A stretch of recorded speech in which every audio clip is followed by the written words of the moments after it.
कैसे हो आप सब। आज मैं एक नया मानवा लेकर आ चुका हूं और बिना किसी डिले के चलते हैं सीधा स्टोरी में।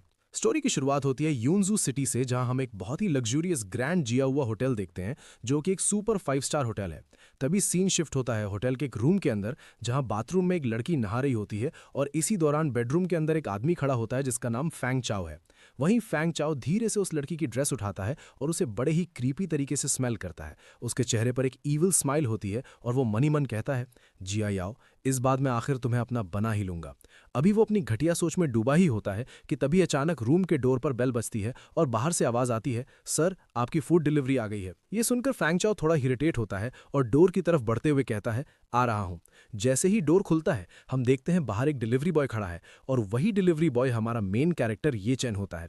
ये चैन बड़े रिस्पेक्ट के साथ कहता है, सर आपकी फूड डिलीवरी। लेकिन उसकी बात पूरी होने से पहले ही उसकी नजर रूम के अंदर चली जाती है। उसी पल बाथरूम का डोर खुलता है और जिया याओ टावल लपेटे हुए गीले बालों के साथ बाहर आती है। वो फैंग चाओ को देखकर कहती है, फैंग चाओ क्या तुमने मेरे क्लोथ्स लिए? लेकिन तभी उसकी नजर डोर पर खड़े ये चन पर पड़ती है और वो शॉक में फ्रीज हो जाती है। वहीं दूसरी तरफ ये चन के भी होश उड़ जाते हैं। उसका दिमाग सुन्न पड़ जाता है और शॉक के मारे उसके हाथ से फूड पैकेट फ्लोर पर गिर जाता है। ये देखकर फैंग चाओ गुस्से में चिल्लाता है, ओए बास्टर्ड। और इसी मोमेंट में जिया याओ येचन को देखकर अचानक कह उठती है, हनी। ये सुनते ही फैंग चाओ कंफ्यूज हो जाता है, हनी। तभी फैंग चाओ को समझ आ जाता है कि ये डिलीवरी बॉय असल में कौन है। वो येचन को ऊपर से नीचे तक घूरता है और एक मॉकिंग स्माइल के साथ कहता है, जिया याओ, तो तुम्हारा यूजलेस हस्बैंड एक फूड डिलीवरी वाला निकला। वो हंसते हुए अपनी किस्मत पर प्राउड फील करता है और मनी मन कहता है, मुझे यकीन नहीं हो रहा कि मैंने वैंग जिया याओ के निकम्मे हस्बैंड से ऑर्डर किया। इसी वक्त ये चन का गुस्सा फाइनली फूट पड़ता है और वो सीधा जिया याओ की आंखों में देखते हुए अपने दिल का दर्द बयान करता है, वैंग जिया याओ, मैं तुम्हारे वैंग फैमिली में 3 साल तक रहा, दिन में 3 बार तुम्हारे फैमिली को खाना खिलाया। वो आगे कहता है, डॉग की गंदगी साफ की, कैट को खाना दिया। मैं ये नहीं कहूंगा कि ये मुश्किल था, लेकिन कम से कम मैंने तुम्हारे साथ सही किया। उसकी आवाज और भारी हो जाती है जब वो कहता है, इन पिछले 3 सालों में तुमने मुझे अपना हाथ तक छूने नहीं दिया। इसी बात के साथ हमें एक फ्लैशबैक दिखाया जाता है जहां जिया याओ हमेशा येचन को इग्नोर करती थी और कहती थी, मेरे करीब मत आना, जाकर फ्लोर पर सो जाओ। फ्लैशबैक से वापस आते ही येचन गुस्से और दर्द में चिल्लाता है, मुझे हमेशा लगता था तुम प्रिंसिपल्स वाली वुमन हो, लेकिन आज तुम किसी और आदमी के साथ मजे कर रही हो। वो आंखों में आंसू लिए पूछता है, तुमने ऐसा क्यों किया? लेकिन जिया याओ के चेहरे पर जरा सी भी शर्म नहीं होती और वो ठंडे टोन में कहती है, क्यों? क्योंकि मेरा हस्बैंड सिर्फ एक ऑर्डिनरी फूड डिलीवरी वाला है। वो प्राउडली फैंग चाओ की तरफ इशारा करती है और कहती है, क्या तुम जानते हो ये कौन है? इन्वेस्टमेंट फर्म के सीईओ फैंग चाओ, फैंग फैमिली के यंग मास्टर, यूनजू की फर्स्ट क्लास फैमिली जिनकी एसेट्स करोड़ों में है। फिर वो येचन को गंदी नजरों से देखकर कहती है, सिर्फ इनके जैसे आदमी ही मेरे लायक है, तुम जैसे पुअर लोग नहीं। इसी मौके का फायदा उठाते हुए फैंग चाओ जिया याओ के शोल्डर पे हाथ रखता है और एरोगेंट टोन में येचन से कहता है, ये देखते हुए कि तुम जिया याओ के हस्बैंड हो, मैं कोई कंप्लेंट फाइल नहीं करूंगा, समझ लो खाना डॉग्स को खिला दिया। फिर वो और इंसल्ट करते हुए कहता है, अगर तुम यहीं नीज पर बैठकर माफी मांगो तो मैं तुम्हें 5 स्टार रेटिंग दे दूंगा। ये सुनकर येचन मनी मन कहता है, तुम दोनों कितने शेमलेस हो, सिर्फ इसलिए क्योंकि तुम रिच हो। और इसी मोमेंट पर फैंग चाओ जिया याओ के और करीब आते हुए कहता है, जिया उसकी चिंता मत करो, हम दोनों। लेकिन उसकी बात पूरी होने से पहले ही येचन आगे बढ़ता है और पूरी ताकत से फैंग चाओ का गला पकड़ लेता है और चिल्लाता है, रुक जा एनिमल कहीं के। फैंग चाओ का सांस घुटने लगता है और वो पेन में करहा उठता है, आह दर्द हो रहा है, छोड़ मुझे। ये देखकर जिया याओ उल्टा येचन पर चिल्लाने लगती है, येचन तुम्हारी हिम्मत कैसे हुई उन पर हाथ उठाने की? और आगे धमकी देते हुए कहती है, अगर अभी बाहर नहीं निकले तो मैं सिक्योरिटी बुला लूंगी। इसी पल येचन अपनी वाइफ को उस आदमी को बचाते हुए देखकर अंदर से टूट जाता है। वो फैंग चाओ को छोड़ देता है और सिर्फ एक नाम बोल पाता है, वैंग जिया याओ। तभी येचन को अपना पास्ट याद आता है जहां फ्लैशबैक में उसके ग्रैंडफादर कहते हैं, ये वही फियांसे है जो मैंने तुम्हारे लिए चूज की है। येचन मनी मन सोचता है, जब मैंने उसे पहली बार देखा था मुझे लगा था मैं उसके साथ एक खुश जिंदगी बिताऊंगा, लेकिन प्रेजेंट में लौटकर वो सोचता है वो सब सिर्फ मेरी विशफुल थिंकिंग थी। जाते जाते वो जिया याओ को एक लास्ट वार्निंग देता है, वैंग जिया याओ, मैं होप करता हूं एक दिन तुम्हें इस बात का रिग्रेट ना हो। और वो मुड़कर वहां से निकल जाता है। उसके जाते ही जिया याओ चीख कर कहती है, रिग्रेट? मेरी जिंदगी का सबसे बड़ा रिग्रेट तुम जैसे यूजलेस हस्बैंड का होना है। इसके बाद सीन चेंज होता है और हम बाहर आते हैं जहां येचन अपनी स्कूटी पर बैठता है और तभी उसका फोन बजता है। वो फोन उठाता है और भारी आवाज में कहता है, हेलो तुआन तुआन डिलीवरी। और फोन के दूसरी तरफ से एक ओल्ड मैन की शांत लेकिन रिस्पेक्टेबल आवाज आती है जो कहता है, third young master, Wong family के लिए घर जमाई के रूप में आपका 3 इयर्स का कैरेक्टर ट्रायल आज ऑफिशियली खत्म होता है। ये सुनते ये चंद थोड़ा सा चुप हो जाता है और ओल्ड मैन आगे बोलता है, अगला ट्रायल एक बिजनेस ट्रायल है। ओल्ड मास्टर ने पहले ही हुआ शेंग ग्रुप को एक्वायर कर लिया है और आपको उसका चेयरमैन बनाने का अरेंजमेंट भी हो चुका है। और इसी मोमेंट पर क्लियर हो जाता है कि ये चेन कोई ऑर्डिनरी डिलीवरी बॉय नहीं बल्कि एक बिलियनियर हेयर था जो सिर्फ एक टेस्ट से गुजर रहा था। ये चेन के फेस के एक्सप्रेशंस धीरे धीरे चेंज होते हैं, उसका गुस्सा शांत हो जाता है और वो काम टोन में कहता है, ठीक है, मैं समझ गया। इतना कहने के बाद ओल्ड मैन थोड़ी हिचकिचाहट के साथ पूछता है, ओल्ड मास्टर ये भी जानना चाहते हैं कि आप यंग मैडम के साथ कैसे रह रहे हैं। क्या हमें उन्हें फॉर्मली ये फैमिली में एक्सेप्ट कर लेना चाहिए और एयर्स में से एक बनाना चाहिए? ये सुनते ये चैन का चेहरा सख्त हो जाता है और बिना सोचे वो तुरंत जवाब देता है, कोई जरूरत नहीं है, वो इस वर्थ नहीं है। और इतना कहकर वो फोन कट कर देता है। इसके बाद सीन शिफ्ट होता है रात के 8 बजे युनजाओ के सिन चैंग रेजिडेंशियल कम्युनिटी में, जहां हम एक तरफ जिया याओ को देखते हैं और दूसरी तरफ ये चैन को, जो अपना लगेज पैक कर रहा होता है। तभी जिया याओ वहां आ जाती है और ठंडे और सार्कास्टिक टोन में कहती है, क्या तुम घर से भागने की सोच रहे हो? क्या ये सच में वर्थ इट है इतनी छोटी सी बात के लिए? उसकी बात सुनकर ये चैन रुक जाता है और उससे सीधा सवाल करता है, तुम्हें लगता है चीटिंग सिर्फ एक छोटी सी बात है? ये चैन के इस सवाल पर जिया याओ को जरा भी शर्म महसूस नहीं होती, बल्कि वो और ज्यादा एटीट्यूड दिखाते हुए कहती है, तो क्या हुआ? क्या तुम मुझसे ये एक्सपेक्ट कर रहे हो कि मैं तुमसे सॉरी मांगू? फिर वो एहसान जताते हुए आगे बोलती है, तुम हमारा खाना खाते हो, हमारा पानी पीते हो और हमारे घर में रहते हो। भले ही मैंने तुम्हारे साथ कुछ गलत किया हो, तुम्हें वो टॉलरेट करना ही पड़ेगा। इतनी शेमलेस बातें सुनकर ये चेन का पेशेंस फाइनली टूट जाता है और वो गुस्से में चिल्लाता है, वांग जिया याओ, मैंने तुम्हारे वांग फैमिली को 3 साल तक टॉलरेट किया है। तुम्हारे मॉम डैड ने मुझे अनगिनत बार पब्लिकली इंसल्ट किया और मारा है और मैंने एक बार भी पलटकर जवाब नहीं दिया। उसकी आवाज में सालों से दबा हुआ गुस्सा बाहर आ जाता है जब वो कहता है, तुम्हारे अंकल और उनके बच्चों ने मुझे बुली किया और तुम सब ने ऐसे एक्ट किया जैसे कुछ देखा ही ना हो।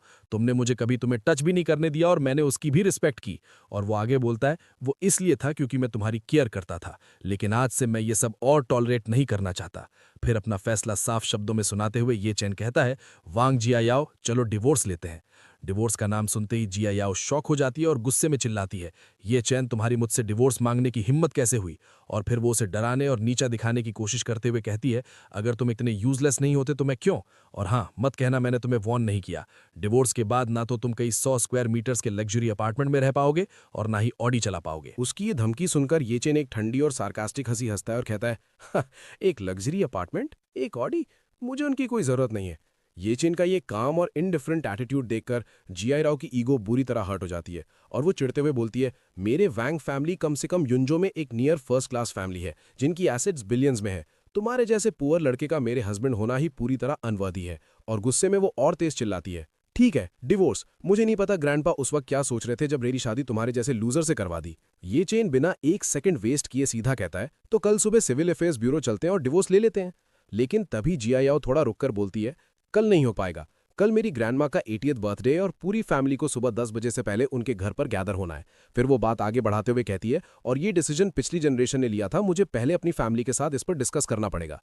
ये सुनकर येचिन सिर्फ इतना कहता है, तो जितनी जल्दी हो सके अपनी फैमिली को एक्सप्लेन कर देना, मैं तुम्हारे कॉल का वेट करूंगा। ये कहकर वो अपना बैग उठाता है और बिना पीछे देखे निकलने लगता है। पीछे से जिया याओ पागलों की तरह चिल्लाती है, बैस्टर्ड, लूजर, तुम मुझे डिवोर्स देकर पक्का रिग्रेट करोगे। बस कुछ ही दिनों में तुम रिंगते हुए वापस आओगे और मुझसे भीख मांगोगे। लेकिन ये चेन उसकी बातों को कंप्लीटली इग्नोर करके घर से बाहर निकल जाता है, जहां तेज बारिश हो रही होती है। वो बारिश में खड़ा होता है कि तभी उसका फोन बजता है। वो कॉल उठाता और कहता है, हेलो। और दूसरी तरफ से वही ओल्ड मैन बोलता है, यंग मास्टर, कार कॉर्नर के पास आपका वेट कर रही है। ये सुनते ही ये चेन मुड़कर देखता और वहां एक नहीं बल्कि ब्लैक रोल्स रॉयस का पूरा कॉन्वॉय खड़ा होता है। हर गाड़ी के पास ब्लैक सूट में बॉडीगार्ड्स खड़े होते हैं, जो ये चेन को देखते ही एक साथ झुककर जोर से बोलते हैं, यंग मास्टर। बारिश और तेज हो जाती है तो एक बॉडीगार्ड आगे बढ़कर अम्ब्रेला ऑफर करता है, यंग मास्टर, अम्ब्रेला। लेकिन ये चेन उसे मना कर देता है और कहता है, कोई जरूरत नहीं, रेन मेरा माइंड क्लियर करने में मदद करती है। तभी दूसरा बॉडीगार्ड आगे बढ़कर ये चेन के शोल्डर्स पर एक महंगा कोट डाल देता है और जैसे ही वो कोट पहनता है उसका पूरा ऑरा बदल जाता है। फिर वो हैवी वॉइस में सिर्फ एक ऑर्डर देता है, चलो। और जैसे ही कॉन्वॉय मूव करता है, आसपास खड़े लोग ये सीन देखकर शॉक हो जाते हैं। क्राउड में से आवाजें आती हैं, वाओ, रोल्स रॉयस। और कोई और चिल्लाता है, ये सब रोल्स रॉयस हैं, ये क्या हो रहा है? ऊपर अपार्टमेंट की विंडो से जिया याओ भी ये शोर सुनती है और नीचे झांक कर देखती है। वो कंफ्यूज होकर खुद से सोचती है, इतनी सारी रोल्स रॉयस यहाँ से क्यों जा रही हैं? क्या कोई बहुत इंपॉर्टेंट इंसान यहाँ आया था? उसे जरा भी अंदाजा नहीं होता कि वो इंपॉर्टेंट इंसान वही था जिसे उसने अभी घर से निकाला है। इसी के साथ हमें ये फैमिली के बारे में बताया जाता है कि दुनिया सिर्फ रॉथस्चिल्ड्स, डुपॉन्ट्स और मॉर्गन्स जैसी मिस्टीरियस फैमिलीज को जानती है, लेकिन सबसे मिस्टीरियस फैमिली असल में ये फैमिली है, जिनके एसेट्स 100 बिलियन से ज्यादा हैं, फिर भी वो बेहद लोकी रहते हैं और तुम रिच लोगों की लिस्ट में उनका नाम भी नहीं ढूंढ पाओगे। सीन चेंज होता है और ये चेन एक हेलीकॉप्टर के पास पहुंच चुका होता है, जहां एक बॉडीगार्ड रिस्पेक्ट के साथ कहता है, यंग मास्टर इस तरफ। और यही हमें बताया जाता है कि ये फैमिली अपने एयर्स को कैसे प्रिपेयर करती है, जहां नेक्स्ट जनरेशन के कैंडिडेट्स 3 साल की एज से ही स्क्रीनिंग और ट्रायल से गुजरते हैं। 5 साल की एज में मार्शल आर्ट्स, पियानो और वायलिन एक साथ सीखते हैं, और 18 ईयर्स तक वो पहले ही अमेरिकन यूनिवर्सिटी का 4 ईयर्स का बिजनेस स्कूल करिकुलम कंप्लीट कर चुके होते हैं। लेकिन सिर्फ स्टडीज ही नहीं, बल्कि कैरेक्टर को मोल्ड करने के लिए फैमिली एल्डर्स उन्हें स्पेशल टेस्ट देते हैं। इसी बात पर ये चेन को याद आता है वो दिन जब 3 साल पहले ये फैमिली एस्टेट में उसके ग्रैंडपा ने उसे ऑर्डर दिया था, ये चेन, मैं तुम्हारी मैरिज वैंग फैमिली में युंजो की एक सेकंड क्लास फैमिली के साथ एक कॉमन मैन के रूप में अरेंज कर रहा हूं। तुम अपनी आइडेंटिटी रिवील नहीं करोगे और इस टेस्ट को सक्सेसफुली कंप्लीट करोगे। जिसके जवाब में ये चेन ने कहा था, हाँ ग्रैंडपा, मैं समझ गया। प्रेजेंट में वापस आते हुए ये चेन हेलीकॉप्टर में बैठा सोचता है, उस वक्त मैंने अपनी मर्जी से ये ट्रायल एक्सेप्ट किया था, लेकिन अब वो सब खत्म हो चुका है। कुछ देर बाद हेलीकॉप्टर एक पैलेस जैसे मैंशन पर लैंड करता है। गार्ड्स उसे ग्रीट करते हैं, यंग मास्टर वेलकम बैक। और इस तरह ये चेन अपने रियल घर और अपनी रियल आइडेंटिटी के साथ वापस आ चुका होता है। वो मैंशन की तरफ देखकर मनी मन कहता है, मैं ये चेन वापस आ चुका हूं। सीन फिर शिफ्ट होता है अगले दिन सुबह 10 बजे युंजो सीसान विला एरिया में, जहां वैंग फैमिली की ओल्ड मैडम का बर्थडे सेलिब्रेशन चल रहा होता है और सब लोगों ने विश कर रहे होते हैं, ग्रैंडमा हैप्पी बर्थडे और मॉम आप 200 साल जिए। तभी क्राउड में से कोई जियायाओ से पूछता है, अरे वो लूजर ये चेन नहीं आया? जियायाओ थोड़ा हेजिटेट करके कहती है, वो शायद काम पर गया है। ये सुनते ही वैंग शाओजी और वैंग वायान हंसकर बोलते हैं, काम? खाना डिलीवर करना? और वैंग शाओजी गुस्से में कहते हैं, वो हमारी वैंग फैमिली के लिए एक धब्बा है। एक बार मेरी मसराटी से टकरा गया था और मेरी हिम्मत नहीं हुई फ्रेंड्स को बताने की वो हमारा रिलेटिव है। ये सब सुनकर ओल्ड मैडम वैंग भड़क उठती हैं और ऑर्डर देती हैं, उसे अभी के अभी यहां बुलाओ, उसमें बिल्कुल मैनर्स नहीं है। ग्रैंडमा का गुस्सा देखकर जियायाओ पैनिक में कहती है, ग्रैंडमा आज वो इसलिए नहीं आया क्योंकि हम डिवोर्स लेने वाले हैं। ये सुनते ही ग्रैंडमा शॉक में चिल्लाती हैं, क्या डिवोर्स? तुम्हें डिवोर्स लेने की परमिशन किसने दी? क्या तुम भूल गई हो कि तुम्हारी शादी तुम्हारे लेट ग्रैंडफादर ने अरेंज करवाई थी? इस पर जियायाओ तुरंत रोने का ड्रामा शुरू कर देती है, घुटनों पर गिर जाती है और कहती है, ग्रैंडमा मैं ग्रैंडपा की लास्ट विश के अगेंस्ट जाने की हिम्मत नहीं कर सकती, लेकिन ये चेन उसने लिमिट क्रॉस कर दी है। उसका बाहर किसी और वुमन के साथ अफेयर चल रहा है। और साथ ही वो अपने मन में सोचती है कि फैमिली को ये कभी नहीं पता चलना चाहिए कि पहले चीटिंग उसने खुद की थी। अगर live in son in law ये चेन उसे छोड़ना चाहता है तो गेम पलट देना ही बेहतर है। जियायाओ की ये बात सुनते ही ग्रैंडमा और ज्यादा भड़क जाती हैं और गुस्से में कहती हैं, क्या वो एनिमल? 3 साल तक हमने उसे रहने के लिए मैंशन दिया, चलाने के लिए लग्जरी कार्स दी, और फिर भी वो तुम्हारे लिए लॉयल नहीं रह सका और दूसरी औरतों के पास चला गया।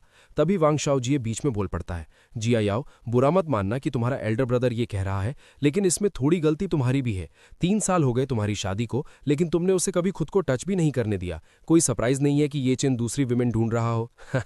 या फिर तुम अपनी प्योरिटी इसलिए बचा रही थी ताकि उसे डिवोर्स देकर कोई नया रिच हस्बैंड ढूंढ सको। उस इडियट को तो ये समझ भी नहीं आया होगा। लेकिन ग्रैंडमा का गुस्सा कम होने के बजाय और बढ़ जाता है और वो सख्त आवाज में कहती हैं, चाहे जियायाओ ने कुछ भी किया हो, फिर भी ये चेन को दूसरी औरत ढूंढने का कोई राइट नहीं है। उस एनिमल को अभी के अभी यहां बुलाओ, मैं आज उसे हमारी फैमिली का जस्टिस दिखाऊंगी। ग्रैंडमा का ऑर्डर सुनते ही जियायाओ डरते हुए हाँ हाँ कहती है और तुरंत फोन मिलाती है। कॉल कनेक्ट होते ही ये चेन दूसरी तरफ से पूछता है, क्या बात है? और जियायाओ अकड़ के कहती है, ग्रैंडमा तुम्हें यहां बुलाना चाहती हैं। लेकिन ये चेन बिना सोचे सीधा जवाब देता है, नहीं आ रहा, और इतना कहकर फोन कट कर देता है। ये देखकर जियायाओ गुस्से से भर जाती है और मन ही मन सोचती है, इसने मेरे फेस पर फोन कट करने की हिम्मत कैसे की? फिर वो ग्रैंडमा को बताती है, वो नहीं आ रहा। ये सुनते ही ग्रैंडमा का टेम्पर पूरी तरह से हाई हो जाता है और वो गुस्से में कहती हैं, एक घर जमाई की औकात डॉग से ज्यादा नहीं होती और फिर भी इतनी हिम्मत की टैंट्रम्स दिखाए। शाओजिए तुम जाओ और उसे पकड़कर मेरे पास ले आओ। शाओजिए खुश होते हुए कहता है, ठीक है, और मन में सोचता है कि ये चेन को फिर से पीटने का परफेक्ट मौका है। ये कहकर वो वहां से निकल जाता है। शाओजिए के जाने के बाद ग्रैंडमा सब लोगों को एड्रेस करती हैं और कहती हैं, मैंने आज सबको जल्दी इसलिए बुलाया है क्योंकि कल ही हुआ शिंग ग्रुप में एक नया चेयरमैन आया है। किसी को नहीं पता वो कौन है और कहां से आया है। फिर वो समझाती हैं, अभी हम 70 मिलियन की एक फाइनेंसिंग डील नेगोशिएट कर रहे हैं, लेकिन कॉन्ट्रैक्ट अभी तक साइन नहीं हुआ है। तुम सब जानते हो कि हमारी डिंगचिंग रियल एस्टेट हमेशा हुआशिंग ग्रुप के साथ कोलैबोरेट करती आई है, इसलिए हुआशिंग ग्रुप के नए चेयरमैन के साथ अच्छे रिलेशंस बनाना हमारी वांग फैमिली के फ्यूचर के लिए सबसे इंपॉर्टेंट है। वहीं दूसरी तरफ सीन शिफ्ट होता है जहां हम ये चेन को देखते हैं और उसका बॉडीगार्ड थोड़ा कंफ्यूज्ड होकर पूछता है, यंग मास्टर आप अभी भी कुरियर के कपड़े क्यों पहने हुए हैं? इस पर ये चेन शांत टोन में जवाब देता है, आज कुरियर के तौर पर मेरे कॉन्ट्रैक्ट का लास्ट डे है, मैंने जो शुरू किया था उसे खत्म करना चाहता हूं। और मन ही मन सोचता है कि अभी अपनी आइडेंटिटी बताने का वक्त नहीं आया, दुश्मन को खुले में देखना ज्यादा ईजी होता है जब मैं अंधेरे में रहूं। तभी अचानक उसका फोन बजता है और वहीं हम वांग शाओजिए को अपनी कार में ये चेन को लेने आता हुआ कॉल पर बोलता है, हेलो ये चेन, मैं वांग शाओजिए बोल रहा हूँ, कहाँ हो तुम? चलो बात करते हैं। और ये चेन बिना डरे कामली जवाब देता है, मैं लुवियान रेजिडेंशियल कम्युनिटी में खाना डिलीवर कर रहा हूँ। वांग शाओजी ठंडी हंसी के साथ कहता है, ओ मैं बस अभी वहां आ रहा हूँ, मेरा वेट करना। और कुछ ही देर बाद शाओजी अपनी कार को फुल स्पीड में लाता है, ये चेन के पास आकर जोर से ब्रेक्स मारता है, फिर कार का ग्लास नीचे करके एटीट्यूड के साथ कहता है, गाड़ी में बैठो, ग्रैंडमा तुमसे मिलना चाहती हैं। ये सुनते ही ये चेन बिना रुके सीधा जवाब देता है, भले ही तुम्हारी ग्रैंडमा वांग जिया याओ के लिए बैक करें, कोई फायदा नहीं है, मैं ये डिवोर्स लेकर ही रहूंगा। ये चेन की बात सुनते ही शाओजी भड़क उठता है और गुस्से में चिल्लाता है, क्या तुम पागल हो गए हो? मेरी ग्रैंडमा तुमसे बैक करेंगी? वो तुम्हें फैमिली जस्टिस देना चाहती हैं। इस पर ये चेन कामली पूछता है, फैमिली जस्टिस किस बेसिस पर? यह सवाल सुनते ही शाओजी और भड़क जाता है और उंगली उठाकर ब्लेम लगाता है, किस बेसिस पर? तुमने बाहर एक फकिंग वुमन ढूंढी है, चाहे जो भी हो, वांग जिया याओ अभी भी वांग फैमिली की मेंबर है, तुमने वांग फैमिली के साथ गलत किया है, इसलिए तुम मरने के लायक हो। ये सुनते ही ये चंद धीरे से अपना हेलमेट उतारता है और सरप्राइज के साथ पूछता है, मैंने बाहर वुमन ढूंढी है, क्या वांग जिया याओ ने ये कहा? और अगले ही पल वो अपनी हंसी रोक नहीं पाता और जोर से हंसता है, फफ। उसकी हंसी देखकर शाओजी चिढ़कर पूछता है, तुम हंस क्यों रहे हो? तभी ये चन का फेस एकदम सीरियस हो जाता है और वो मन ही मन गुस्से में कहता है, वांग जिया याओ, वो शेमलेस औरत, लोगों को बुली करने की भी एक लिमिट होती है। ये चन के इस बदलते हुए ऑरा को देखकर शाओजी के दिल में थोड़ा सा डर पैदा हो जाता है और वो मन ही मन सोचता है, ये क्या हो रहा है? ये चन का एक्सप्रेशन सडनली इतना स्कैरी क्यों हो गया, जैसे कोई सुपीरियर सबको नीचे देख रहा हो। लेकिन फिर वो खुद को समझाता है, नहीं, मैं पक्का गलत देख रहा हूं, इस यूजलेस ट्रैश के पास ऐसी ऑरा कैसे हो सकती है? और फिर वो अपना एटीट्यूड वापस लाते हुए ऑर्डर देता है, ट्रैश, जल्दी कार में बैठो, पहले होटल के एंट्रेंस पर जाकर नीज पर बैठना, बर्थडे बैंक्वेट खत्म होने के बाद अपनी पनिशमेंट एक्सेप्ट करना और फिर डिवोर्स के लिए ग्रैंडमा के इंस्ट्रक्शन सुनना। शाओजी की बकवास सुनते ही येचन सीधा मना कर देता है, मैंने कहा मैं नहीं जा रहा। ये सुनते ही शाओजी कार का डोर खोलकर बाहर निकलता है और थ्रेटन करता है, लगता है तुम्हारी स्किन में फिर से इचिंग हो रही है। और वो येचन पर अटैक करने के लिए आगे बढ़ता है, मैं मारूंगा। लेकिन उसके हाथ उठने से पहले ही येचन घूमकर एक जोरदार किक उसके फेस पर मारता है, जिससे शाओजी पेन में चिल्लाता है, आह, और गुस्से में बोलता है, तुम ट्रैश, तुमने वापस फाइट करने की हिम्मत की। इतना कहकर वो अपनी पॉकेट से एक नाइफ निकाल लेता है और चीखता है, मैं ग्रैंडमा के लिए फैमिली जस्टिस एग्जीक्यूट करूंगा, मैं तुम्हें काट कर मार दूंगा। और ये कहते ही वो नाइफ से तेज अटैक्स करने लगता है, स्विश स्विश स्विश। लेकिन येचन बड़ी आसानी से उसके सब अटैक्स डॉज करता है और एक प्रिसाइज हिट से उसके हाथ पर मारकर नाइफ गिरा देता है। इसके तुरंत बाद येचन उस पर पंचेस की बारिश कर देता है और शाओजी के फेस को बुरी तरह पीट देता है। कुछ ही सेकंड्स में शाओजी जमीन पर गिर जाता है और दर्द से चिल्लाता है, आओ आओ। शाओजी की हालत खराब करने के बाद येचन ठंडे टोन में वार्निंग देता है, वापस जाओ और वांग फैमिली को बता देना, मैं अब उनका डॉग नहीं हूं जो बुलाने पर आए और हाथ हिलाने पर चला जाए। जब तक मैं खुद न चाहूं कोई मुझे ऑर्डर नहीं दे सकता। जमीन पर पड़े शाओजी गुस्से में चिल्लाता है, तुम live in son in law, बस रुक जाओ। सीन शिफ्ट होता है और हम वान हाउ होटल का नज़ारा देखते हैं। वहाँ ओल्ड मैडम वैंग वेट कर रही होती हैं और तभी यहाँ पे साओजिए भी आ जाता है और ये देखकर वो हैप्पी होते हुए कहती हैं, साओजिए हमेशा की तरह एफिशिएंट है। लेकिन तभी साओजिए कार से लड़खड़ाते हुए बाहर निकलता है और रोता है, ग्रैंडमा। साओजिए का सूजा हुए फेस देखकर ग्रैंडमा शॉक हो जाती हैं और पूछती हैं, मेरे अच्छे ग्रैंडसन, तुम्हें इस तरह किसने मारा, किसने तुम्हें हिट किया? साओजिए रोते हुए कंप्लेन करता है, ग्रैंडमा, वो वांग जिया याओ का यूजलेस हस्बैंड था जिसने मुझे मारा। ये सुनते ही पास खड़े साओजिए के डैड वांग जीचियांग एंगर से रेड हो जाते हैं और कहते हैं, क्या? उस यूजलेस चीज ने तुम्हें हर्ट करने की हिम्मत की? मैं उसे डेड चाहता हूं। तभी इधर साओजिए रिक्वेस्ट करता है, पुलिस को बुलाएं ग्रैंडमा। इस पर ग्रैंडमा मना करते हुए समझाती हैं, ये एक फैमिली मैटर है, टेंशन मत लो, मैं पक्का उसे वो पनिशमेंट दिलवाऊंगी जो वो डिजर्व करता है। ऐसी शेमफुल बात पुलिस को बुलाने से न्यूज इजीली फैल जाएगी। फिर ग्रैंडमा जीचियांग की तरफ मुड़ती हैं और ऑर्डर देती हैं, जीचियांग, मुझे पता है तुम अंडरवर्ल्ड में कुछ फ्रेंड्स को जानते हो, उन्हें उस एनिमल को एक हार्ड लेसन सिखाने दो और उसे वापस मेरे पास लाओ। जीचियांग तुरंत मान जाता है और कहता है, जी। हाफ आवर बीत जाता है और सीन हुआयान रेजिडेंशियल कम्युनिटी में शिफ्ट होता है। वहां ये चैन चल रहा होता है। तभी दो बड़े गूंज उसका रास्ता रोक लेते हैं और पूछते हैं, ये चैन है ना, हमारे साथ चलो। उन्हें देखकर ये चैन समझ जाता है और कहता है, फिर से वांग फैमिली ने भेजा है, राइट? आज फूड डिलीवर करने का मेरा लास्ट डे है, मैं कहीं नहीं जा रहा। उसकी बात सुनकर गून एंगर में कहता है, तुम टोस्ट रिफ्यूज कर रहे हो सिर्फ फॉफिट पीने के लिए? पहले इसके हैंड्स तोड़ दो, फिर हम बात करेंगे। और वो दोनों उस पर अटैक कर देते हैं। लेकिन अगले ही पल वहां से सिर्फ चीखने की आवाजें आती हैं, आ आऊ। और उस सभी को पीटने के बाद ये चन अपनी डिलीवरी बैग चेक करता है और रिलीफ की सांस लेते हुए कहता है, लकीली काम अफेक्ट नहीं हुआ। लेकिन तभी उनमें से एक गून हिम्मत करके पीछे से अटैक करने के लिए उठता है और चिल्लाता है, रुक। ये सुनते ही ये चन बिना पीछे मुड़े बस एक जोरदार बैकहैंड पंच मारता है, जिससे वो गूंद हवा में उड़ता हुआ दूर जा गिरता है और वहीं ढेर हो जाता है। ये चन वापस अपना बैग चेक करता है और कहता है, लकीली टेकआउट ठीक है। इसके बाद वो अपनी स्कूटर पर बैठता है और अगले डेस्टिनेशन की तरफ निकलते हुए कहता है, बस एक लास्ट ऑर्डर बचा है। और उसके बाद सीन शिफ्ट होता है वानहाउ होटल की तरफ, जहां वांग फैमिली की पार्टी चल रही थी। और तभी वांग जीचियांग घबराया हुआ अपनी मॉम को बताता है, मॉम, जो प्रोफेशनल गूंज मैंने हायर किए थे वो ये चन के हाथों क्रिपल हो गए हैं। ये सुनकर ओल्ड मैडम वांग शॉक हो जाती हैं और एंगर में पूछती हैं, क्या क्या कोई नहीं है जो इस एनिमल को हैंडल कर सके?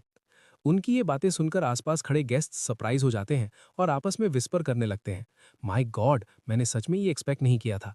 क्या वो useless live in son in law एक मार्शल आर्टिस्ट हो सकता है?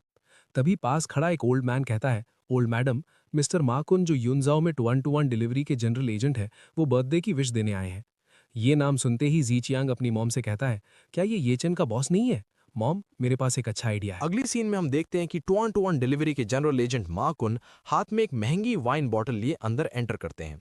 वो बड़े अदब के साथ आगे बढ़ते हैं और मुस्कुराते हुए कहते हैं, ओल्ड मैडम वोंग, मैंने सुना है आपको ड्रिंक करना पसंद है। ये लीजिए 90 रोमनी कोंटी की एक बॉटल स्पेशली आपके लिए। हैप्पी बर्थडे और दुआ करता हूं आप लंबी और हेल्दी जिंदगी जिएं। इसके बाद ओल्ड मैडम वैंग गिफ्ट तो एक्सेप्ट कर लेती हैं, लेकिन उनका चेहरा उतरा हुआ होता है। वो धीमी आवाज में कहती हैं, शुक्रिया प्रेसिडेंट माँ। उनका मूड देखकर माकुन थोड़ा कंसर्न्ड हो जाता है और पूछता है, ओल्ड मैडम वैंग, क्या बात है, आप थोड़ी अपसेट लग रही हैं। तभी ओल्ड मैडम गहरी सांस लेते हुए जवाब देती हैं, बॉस माँ, मुझे आप पर हंसने का डर नहीं, लेकिन हमारी वैंग फैमिली इस वक्त एक सीरियस फैमिली ट्रबल से गुजर रही है। उसके बाद बात को आगे बढ़ाते हुए जी चैंग बीच में बोल पड़ता है, क्या आपको ये चैन याद है, मेरे छोटे भाई के फैमिली का वो घर जमाई? ये सुनकर माकुन थोड़ा हैरान हो जाता है और तुरंत पूछता है, आप कह रहे हो कि उस घर जमाई ने सिर्फ चीट ही नहीं किया बल्कि आपके यंग मास्टर को जख्मी भी कर दिया? इसके बाद माकुन मन ही मन सोचता है, उस घर जमाई की इतनी हिम्मत कैसे हुई वैंग फैमिली को प्रवोक करने की। फिर वो अफसोस भरे टोन में कहता है, अफसोस की बात है युनजो में मेरे ज्यादा कनेक्शंस नहीं है, वरना मैं खुद उस एहसान फरामोश बेकार इंसान को सबक सिखाता। ये सुनते ही जी चैंग जल्दी से कहता है, नहीं नहीं बॉस माँ, आप बहुत हम्बल हैं, आप इस मामले में एक्चुअली मदद कर सकते हैं। फिर वो थोड़ा आगे झुककर कहता है, वो कमीना आपका एम्प्लॉई है, 2-on-2 डिलीवरी में काम करता है। ये सुनकर माकुन पूरी तरह शॉक हो जाता है, क्या ये चेन 2-on-2 डिलीवरी का एम्प्लॉई है? सच्चाई कंफर्म होते ही उसके चेहरे पर एक कॉन्फिडेंट स्माइल आ जाती है और वो कहता है, प्रेसिडेंट वैंग, ये मामला अब मुझ पर छोड़ दीजिए। इसके बाद माकुन तुरंत अपना फोन निकालता है और कॉल लगाता है, हेलो लिटिल चाय, चेक करो ये चेन की एम्प्लॉय आईडी और उसकी करंट लोकेशन। फिर शातिर मुस्कान के साथ ऑर्डर देता है, गुड, उसे तुरंत एक ऑर्डर असाइन करो, लोकेशन वानहाउ ग्रैंड होटल। 15 मिनट बाद हम ये चेन को होटल के बाहर पहुंचते हुए देखते हैं। वो फोन पर कहता है, मिस्टर मा, आपका फूड डिलीवरी आ चुका है, मैं वानहाउ होटल के एंट्रेंस पर हूं। दूसरी तरफ से माकुन ठंडे टोन में कहता है, अंदर लेकर आओ। ये चेन होटल को देखकर थोड़ा सस्पिशियस हो जाता है और मन ही मन सोचता है, वानहाउ ग्रैंड होटल युनजो का बेस्ट बर्थडे बैंक्वेट होटल है, वांग जिया याओ की पूरी फैमिली यहीं होगी। फिर वो फोन पर पोलाइटली कहता है, होटल पॉलिसी के अकॉर्डिंग डिलीवरी ड्राइवर्स को अंदर अलाउ नहीं होता, प्लीज आप बाहर आकर ले लीजिए। इधर अंदर खड़ा माकुन जो ओल्ड मैडम के साथ होता है, फोन पर कहता है, ठीक है, एंट्रेंस पर वेट करो, और फोन काट देता है। तभी बाहर खड़ा येचन अचानक कई फुटस्टेप्स की आवाज सुनता है और समझ जाता है, डैम इट, ये एक ट्रैप है। और तभी माकुन ओल्ड मैडम वैंग और पूरी वैंग फैमिली के साथ बाहर आता है और रिस्पेक्टफुली ओल्ड मैडम को रास्ता दिखाते हुए कहता है, ओल्ड मैडम वैंग इस तरफ। फिर माकुन सीधा ये चैन के सामने आकर अकड़ के साथ ऑर्डर देता है, अपनी यूनिफॉर्म और वर्क बैच उतारो अभी के अभी। कंफ्यूज्ड ये चैन पूछता है, तुम्हारा क्या मतलब है? उसके कंफ्यूजन का मजाक उड़ाते हुए शाओजी जोर से हंसता है और कहता है, इडियट, क्या तुम जानते हो ये कौन है? ये तुम्हारे टॉप बॉस हैं, माकुन, 2-on-2 डिलीवरी के जनरल एजेंट। तभी माकुन धमकी भरे टोन में कहता है, अगर तुम्हें यकीन नहीं तो मैं मैनेजर कई से कॉल करवा देता हूं। इसी वक्त येचन का फोन बजता है और कॉल उठाते ही दूसरी तरफ से मैनेजर चिल्लाता है, येचन, तुमने प्रेसिडेंट मा को कैसे ऑफेंड कर दिया? तुम ऑलरेडी फायर हो चुके हो। मैनेजर की बात सुनकर येचन का गुस्सा और डिसअपॉइंटमेंट दोनों साथ फूट पड़ते हैं और वो मन ही मन सोचता है, मैं अपना डिलीवरी करियर पीसफुली खत्म करना चाहता था, लेकिन इस बास्टर्ड ने सब बर्बाद कर दिया। तभी माकुन चीखता है, जल्दी करो, कपड़े उतारो, तुम फायर्ड हो, और प्रेशर बनाते हुए जोर से बोलता है, स्ट्रिप, सब उतार दो। गुस्से में येचन अपनी जैकेट उतार देता है। ये देखकर शाओजी ये वीडियो रिकॉर्ड करते हुए जोर जोर से हंसता है और कहता है, हा हा हा, बिल्कुल कुत्ते जैसा लग रहा है। उसके बाद जिचियांग भी आगे आता है और ताना मारता है, बेकार चीज, अब कहाँ गई तुम्हारी एरोगेंस? मेरे बेटे को मारने की हिम्मत की थी ना? येचन उन सबको इग्नोर करते हुए कामली कहता है, बॉस माँ, सुना है इस साल आपका तुआन डिलीवरी के साथ एजेंसी कॉन्ट्रैक्ट एक्सपायर हो रहा है। ये सुनकर माकुन शौक और गुस्से दोनों में आ जाता है। मन ही मन सोचता है, इसे कैसे पता, लेकिन ऊपर से एटीट्यूड दिखाते हुए कहता है, इससे तुम्हारा क्या लेना देना। और फिर ये चेन डिक्लेयर करता है, रिन्यूअल डिस्कस करने के लिए कैपिटल जाने की जरूरत नहीं है, तुम अब एजेंट नहीं रहोगे। ये सुनते ही माकुन भड़क उठता है और चिल्लाकर कहता है, तुम समझते क्या हो खुद को? तुम कहते हो मैं एजेंट नहीं बन सकता तो मैं एजेंट नहीं बन सकता। क्या तुम जानते हो तुआन तुआन डिलीवरी के सीईओ के साथ मेरे रिलेशंस कितने टाइट हैं? तभी वहां बैठी ओल्ड मैडम वैंग बीच में इंटरफेयर देती हैं और एंगर से चीखती हैं, ये चेन, एनिमल, नीज पर बैठो। वो सबके सामने अनाउंस करती हैं, आज सभी गेस्ट्स के सामने मैं तुम पर फैमिली जस्टिस एग्जीक्यूट करूंगी। पहले तुमने चीट किया और जिया याओ के साथ गलत किया, फिर तुमने मेरे ग्रैंडसन को मारा। लेकिन ये चैन उनकी बात मानने से साफ इनकार कर देता है और पलटकर जवाब देता है, ओल्ड थिंग, ड्रीम्स देखती रहो, मैं क्यों नीज पर बैठूं? ये चैन की बदतमीजी देखकर ओल्ड मैडम उसे पुरानी बात याद दिलाती हैं। 3 इयर्स पहले जब तुमने हमारी वैंग फैमिली में मैरिज की थी, तुमने पर्सनली प्रॉमिस किया था। मैं तुमसे पूछती हूं, क्या तुम्हारा वो पुराना प्रॉमिस अभी भी काउंट करता है? एक बार तुमने वैंग फैमिली के लिए कुछ हार्मफुल किया तो तुम मेरी वैंग फैमिली का जस्टिस एक्सेप्ट करोगे। इस पर ये चैन बिना डरे चेस्ट चौड़ा करके कहता है, जो मैं ये चैन कहता हूं वो नेचुरली काउंट करता है। उसकी ये बात सुनते ही ओल्ड मैडम तुरंत ऑर्डर देती हैं, अच्छा, मेरी वैंग फैमिली का जायंट ड्रैगन रूलर लेकर आओ। जिस पर जी चियांग तुरंत कहता है, जी। अगले ही पल एक चमचमाता हुआ गोल्ड का ड्रैगन रूलर लाया जाता है। इस स्कैरी वेपन को देखकर बताया जाता है कि इस चीज से फेस पर मार खाने से कम 3 डेज तक पेन होता है। कुछ और हिट्स और फेस सड़ जाएगा। रूल। ओल्ड मैडम एंगर में जी चियांग को ऑर्डर देती हैं, मेरे लिए इसे 20 टाइम्स मारो। और जी चियांग रूलर हाथ में लेते हुए कहता है, जी। तभी जिया याओ के डैड वैंग जीवान आगे आते हैं और कहते हैं, मॉम, ये मेरी गलती थी कि मैं अपने सन इन लॉ को ढंग से डिसिप्लिन नहीं कर पाया, मुझे पर्सनली इसे लेसन सिखाने दीजिए। लेकिन उसी वक्त जिया याओ आती है और अपने डैड के हाथ से वो रूलर छीन लेती है और कहती है, मुझे करने दीजिए, वो मेरा हस्बैंड है, मुझे उसे मारने दीजिए। बढ़ती है जहां पिछले एपिसोड में हमने छोड़ा था। माहौल पूरी तरह गर्म था क्योंकि जिया याओ गुस्से में वो जायंट ड्रैगन रूलर अपने हाथ में लेकर येचन को सबक सिखाना चाहती थी। लेकिन ये सीन देखकर येचन एक अलग ही मूड में नजर आता है। उसके चेहरे पर एक सार्कास्टिक स्माइल आ जाती है और वो सीधा जिया याओ की हिपोक्रेसी पर वार करता है। वो ताना मारते हुए कहता है कि पहले तुमने चीट किया, ऊपर से मुझे ही चीटिंग के लिए फ्रेम किया। क्या ये सब काफी नहीं था, जो अब तुम मेरे मुंह पर थप्पड़ भी मारना चाहती हो? ये बोलने के बाद वो रुकता नहीं है, बल्कि अपने सार्केज़म का लेवल और बढ़ा देता है।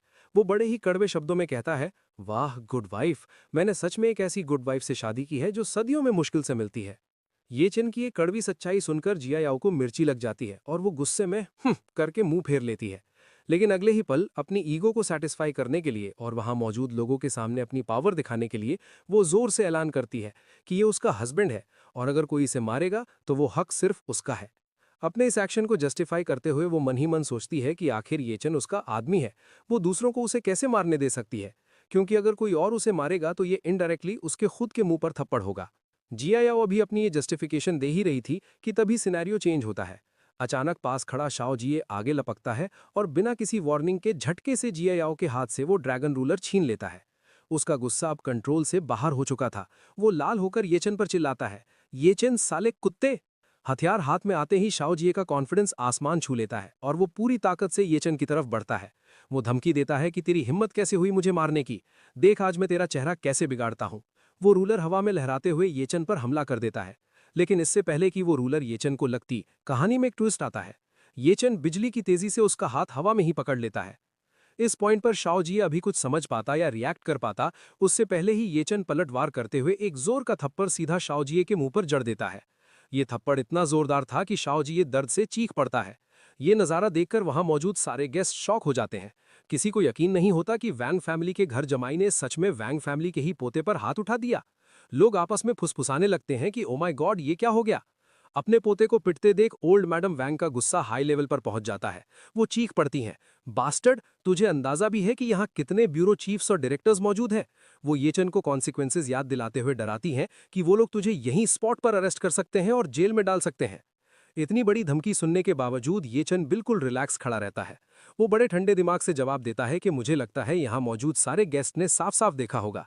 वो वैंग शाओ जिये था जिसने पहले मुझ पर वेपन से अटैक किया।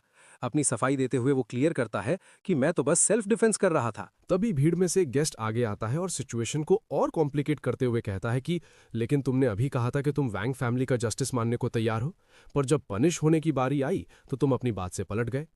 वो आदमी येचन को जज करते हुए सवाल उठाता है कि इतना अनरिलायबल होना क्या तुम्हें लगता है ये किसी मर्द को शोभा देता है? उसकी हाँ में हाँ मिलाते हुए बाकी गेस्ट्स भी बोल पड़ते हैं कि बिल्कुल सही, ये बंदा अपनी बात का पक्का नहीं है। इसी बात को आगे बढ़ाते हुए येचन उनकी बात काटता है और अपनी शर्त रखता है। वो कहता है कि मैं वैंग फैमिली का जस्टिस मानने के लिए तैयार हूं, लेकिन शर्त यह है कि मैंने कुछ गलत किया हो। ये सुनते ही ओल्ड मैडम वैंग गुस्से से फट पड़ती हैं और चिल्लाती हैं कि तुमने जिया याओ की पीठ पीछे बाहर औरतों को ढूंढा और मेरे पोते को भी पीटा, क्या ये काफी नहीं है? लेकिन ये बात सुन के अब येचन का कंट्रोल खत्म हो जाता है। वो पूरी डिटर्मिनेशन के साथ सबके सामने सच्चाई रखता है कि इन 3 सालों में मैंने वैंग जिया याओ को पूरे दिल से चाहा है, कभी मेरा ध्यान इधर उधर नहीं भटका। फिर वो चिल्लाकर असली सच बाहर लाता है कि चीटिंग करने वाली तो आपकी पोती है। कल ही उसने जिया हुआ होटल में फैंग चाओ के साथ रूम लिया था। आप चाहें तो रूम रिकॉर्ड्स चेक करवा सकती हैं। ये नाम सुनते ही भीड़ के बीच हंगामा मच जाता है। सब हैरान होकर बातें करने लगते हैं कि फैंग चाओ, क्या ये फैंग फैमिली का सेकंड यंग मास्टर फैंग चाओ है? कोई और बीच में बोल पड़ता है कि मैंने बहुत पहले सुना था कि वैंग फैमिली अपने दामाद के लिए फैंग फैमिली के किसी लड़के को ढूंढ रही थी। लगता है ये सच है। भीड़ में गॉसिप शुरू हो जाती है कि वैंग फैमिली और फैंग फैमिली का सोशल स्टेटस वाकई मैच करता है, लेकिन वैंग जिया याओ को दूसरी शादी करने से पहले डिवोर्स तो ले लेना चाहिए था ना। शादीशुदा होते हुए चीटिंग करना सही नहीं है ना। कुछ लोग जिया याओ पर ताना मारते हुए हंसते हैं कि ऐसा लगता है युनजू की नंबर 1 ब्यूटी उतनी भी शरीफ नहीं है जितना लेजेंड्स में सुनने को मिलता है। अपनी इज्जत उछलते देख जिया याओ घबरा जाती है और तुरंत कवर अप करने लगती है। वो ग्रैंडमा और सब लोगों से कहती है कि इसकी बकवास मत सुनिए, मैं कल फैंग चाओ से सिर्फ बिजनेस डिस्कस करने मिली थी। वो खुद को बचाने के लिए लॉजिक देती है कि आप सबको पता ही होगा कि हमारा डिंगचेंग रियल एस्टेट आजकल कैपिटल रेस कर रहा है, मैं बस यंग मास्टर फैंग के पास फाइनेंसिंग डिस्कस करने गई थी। जिया याओ के इस बात पर येचन तुरंत पलटवार करता है और सीधा सवाल पूछता है कि क्या बिजनेस डिस्कस करने के लिए तुम्हें होटल रूम लेने की जरूरत थी? क्या बात करने के लिए बाथरोब पहनना जरूरी था? वो भीड़ की तरफ इशारा करते हुए कहता है कि क्या तुमने यहां सबको बेवकूफ समझ रखा है? माहौल गर्मा ही रहा था कि तभी कुछ लोग दरवाजे की तरफ देखकर चिल्ला उठते हैं, अरे यंग मास्टर फैंग आ गए। एक और आदमी हंसता और कहता है, परफेक्ट टाइमिंग, शैतान का नाम लिया और शैतान हाजिर। फैंग चाओ वहां पहुंचता है और पूछता है कि यहाँ सबके साथ क्या चल रहा है। फैंग चाओ को देखते ही जिया याओ दौड़कर उसके पास जाती है और बेचारी बनने का नाटक करते हुए कहती है कि यंग मास्टर फैंग, हमारा ये घर जमाई जबरदस्ती मुझ पर इल्जाम लगा रहा है कि मेरा आपके साथ अफेयर चल रहा है। वो रिक्वेस्ट करते हुए उससे कहती है कि जल्दी से सबको बता दीजिए कि कल मैं सच में आपसे बिजनेस डिस्कस करने ही आई थी। जिया याओ की बात सुनकर फैंग चाओ मन ही मन गुस्से से उबल पड़ता है। वो सोचता है कि ये सॉफ्ट राइस खाने वाले बेकार आदमी ने सच में इतने लोगों के सामने मेरा और वैंग जिया याओ का मैटर खोल दिया। लेकिन ऊपर से शांत रहते हुए वो भीड़ को संभालता है और कहता है कि आप सब लोग प्लीज इस बेकार आदमी ये चन की बातों पर ध्यान मत दीजिए।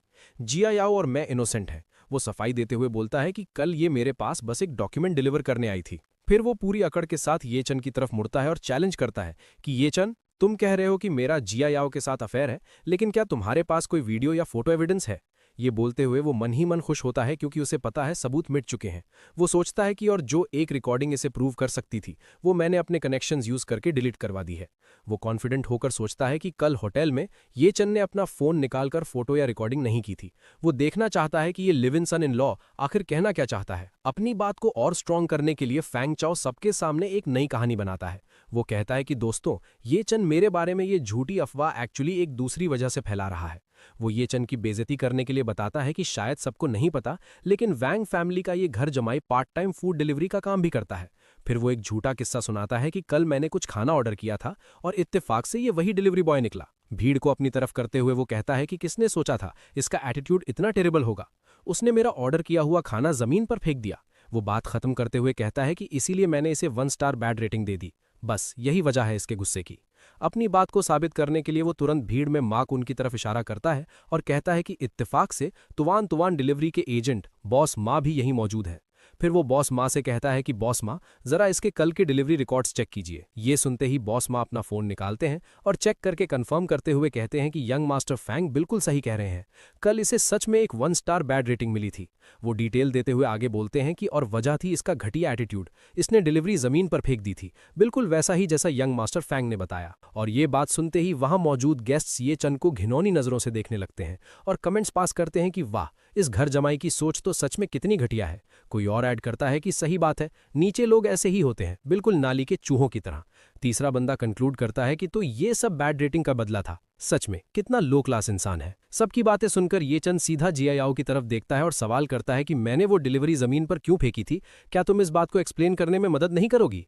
लेकिन जिया याओ उस पे ही इल्जाम लगा देती है और कहती है कि ये इसलिए हुआ क्योंकि तुम अपने काम में मेहनती नहीं हो, तुम्हारी बर्दाश्त करने की क्षमता बहुत कमजोर है। और उसके मुंह से ये बात सुनकर ये चंद जोर जोर से हंसने लगता है। वो हंसते हुए ताना मारता है, वाह क्या बात है, काम में मेहनती नहीं, क्या बर्दाश्त करने की क्षमता है। फिर वो मन में अफसोस करता है कि ये चन, इस मतलबी औरत से तुम्हें अभी भी क्या उम्मीदें बची हैं। इसके बाद वो सीरियस होकर सबके सामने पूछता है कि तुम लोग कहते हो मैं बाहर औरतों को ढूंढ रहा हूं, क्या तुम्हारे पास कोई सबूत है। ये सुनते ही ओल्ड मैडम वैंग सवालिया नजरों से जिया याओ की तरफ देखती हैं, जिसके जवाब में जिया याओ डर के मारे अपना सर ना में हिला देती है। सबूत ना होने पर ओल्ड मैडम वैंग बात बदल देती हैं और कहती हैं कि चूंकि तुमने से किसी के पास सबूत नहीं है तो इस मैटर को यहीं खत्म करते हैं।